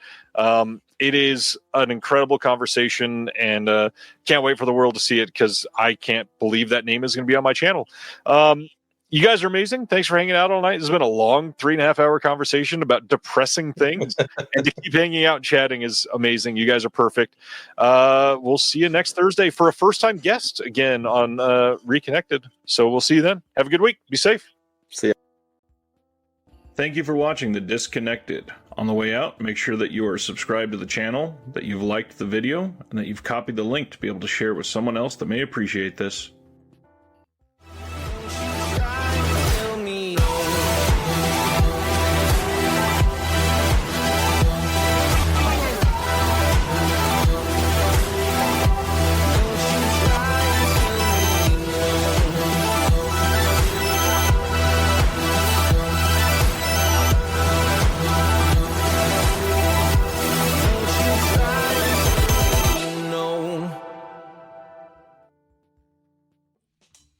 Do you love movies? So do I. What's up, y'all? It's KB, and I love movies. Inviting you to listen to The Conversation, a film podcast where passion meets perspective and opinion. From the old school to the new, I invite a guest on to discuss the movies that thrill us, challenge us, break our hearts, or even blow our minds. There's always new episodes dropping wherever you get your podcasts. So join the conversation. We don't just watch movies. We love talking about them too.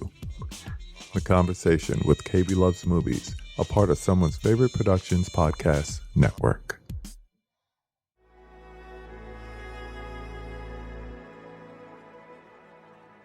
Thank you for listening. To hear more shows from the Someone's Favorite Productions podcast network, please select the link in the description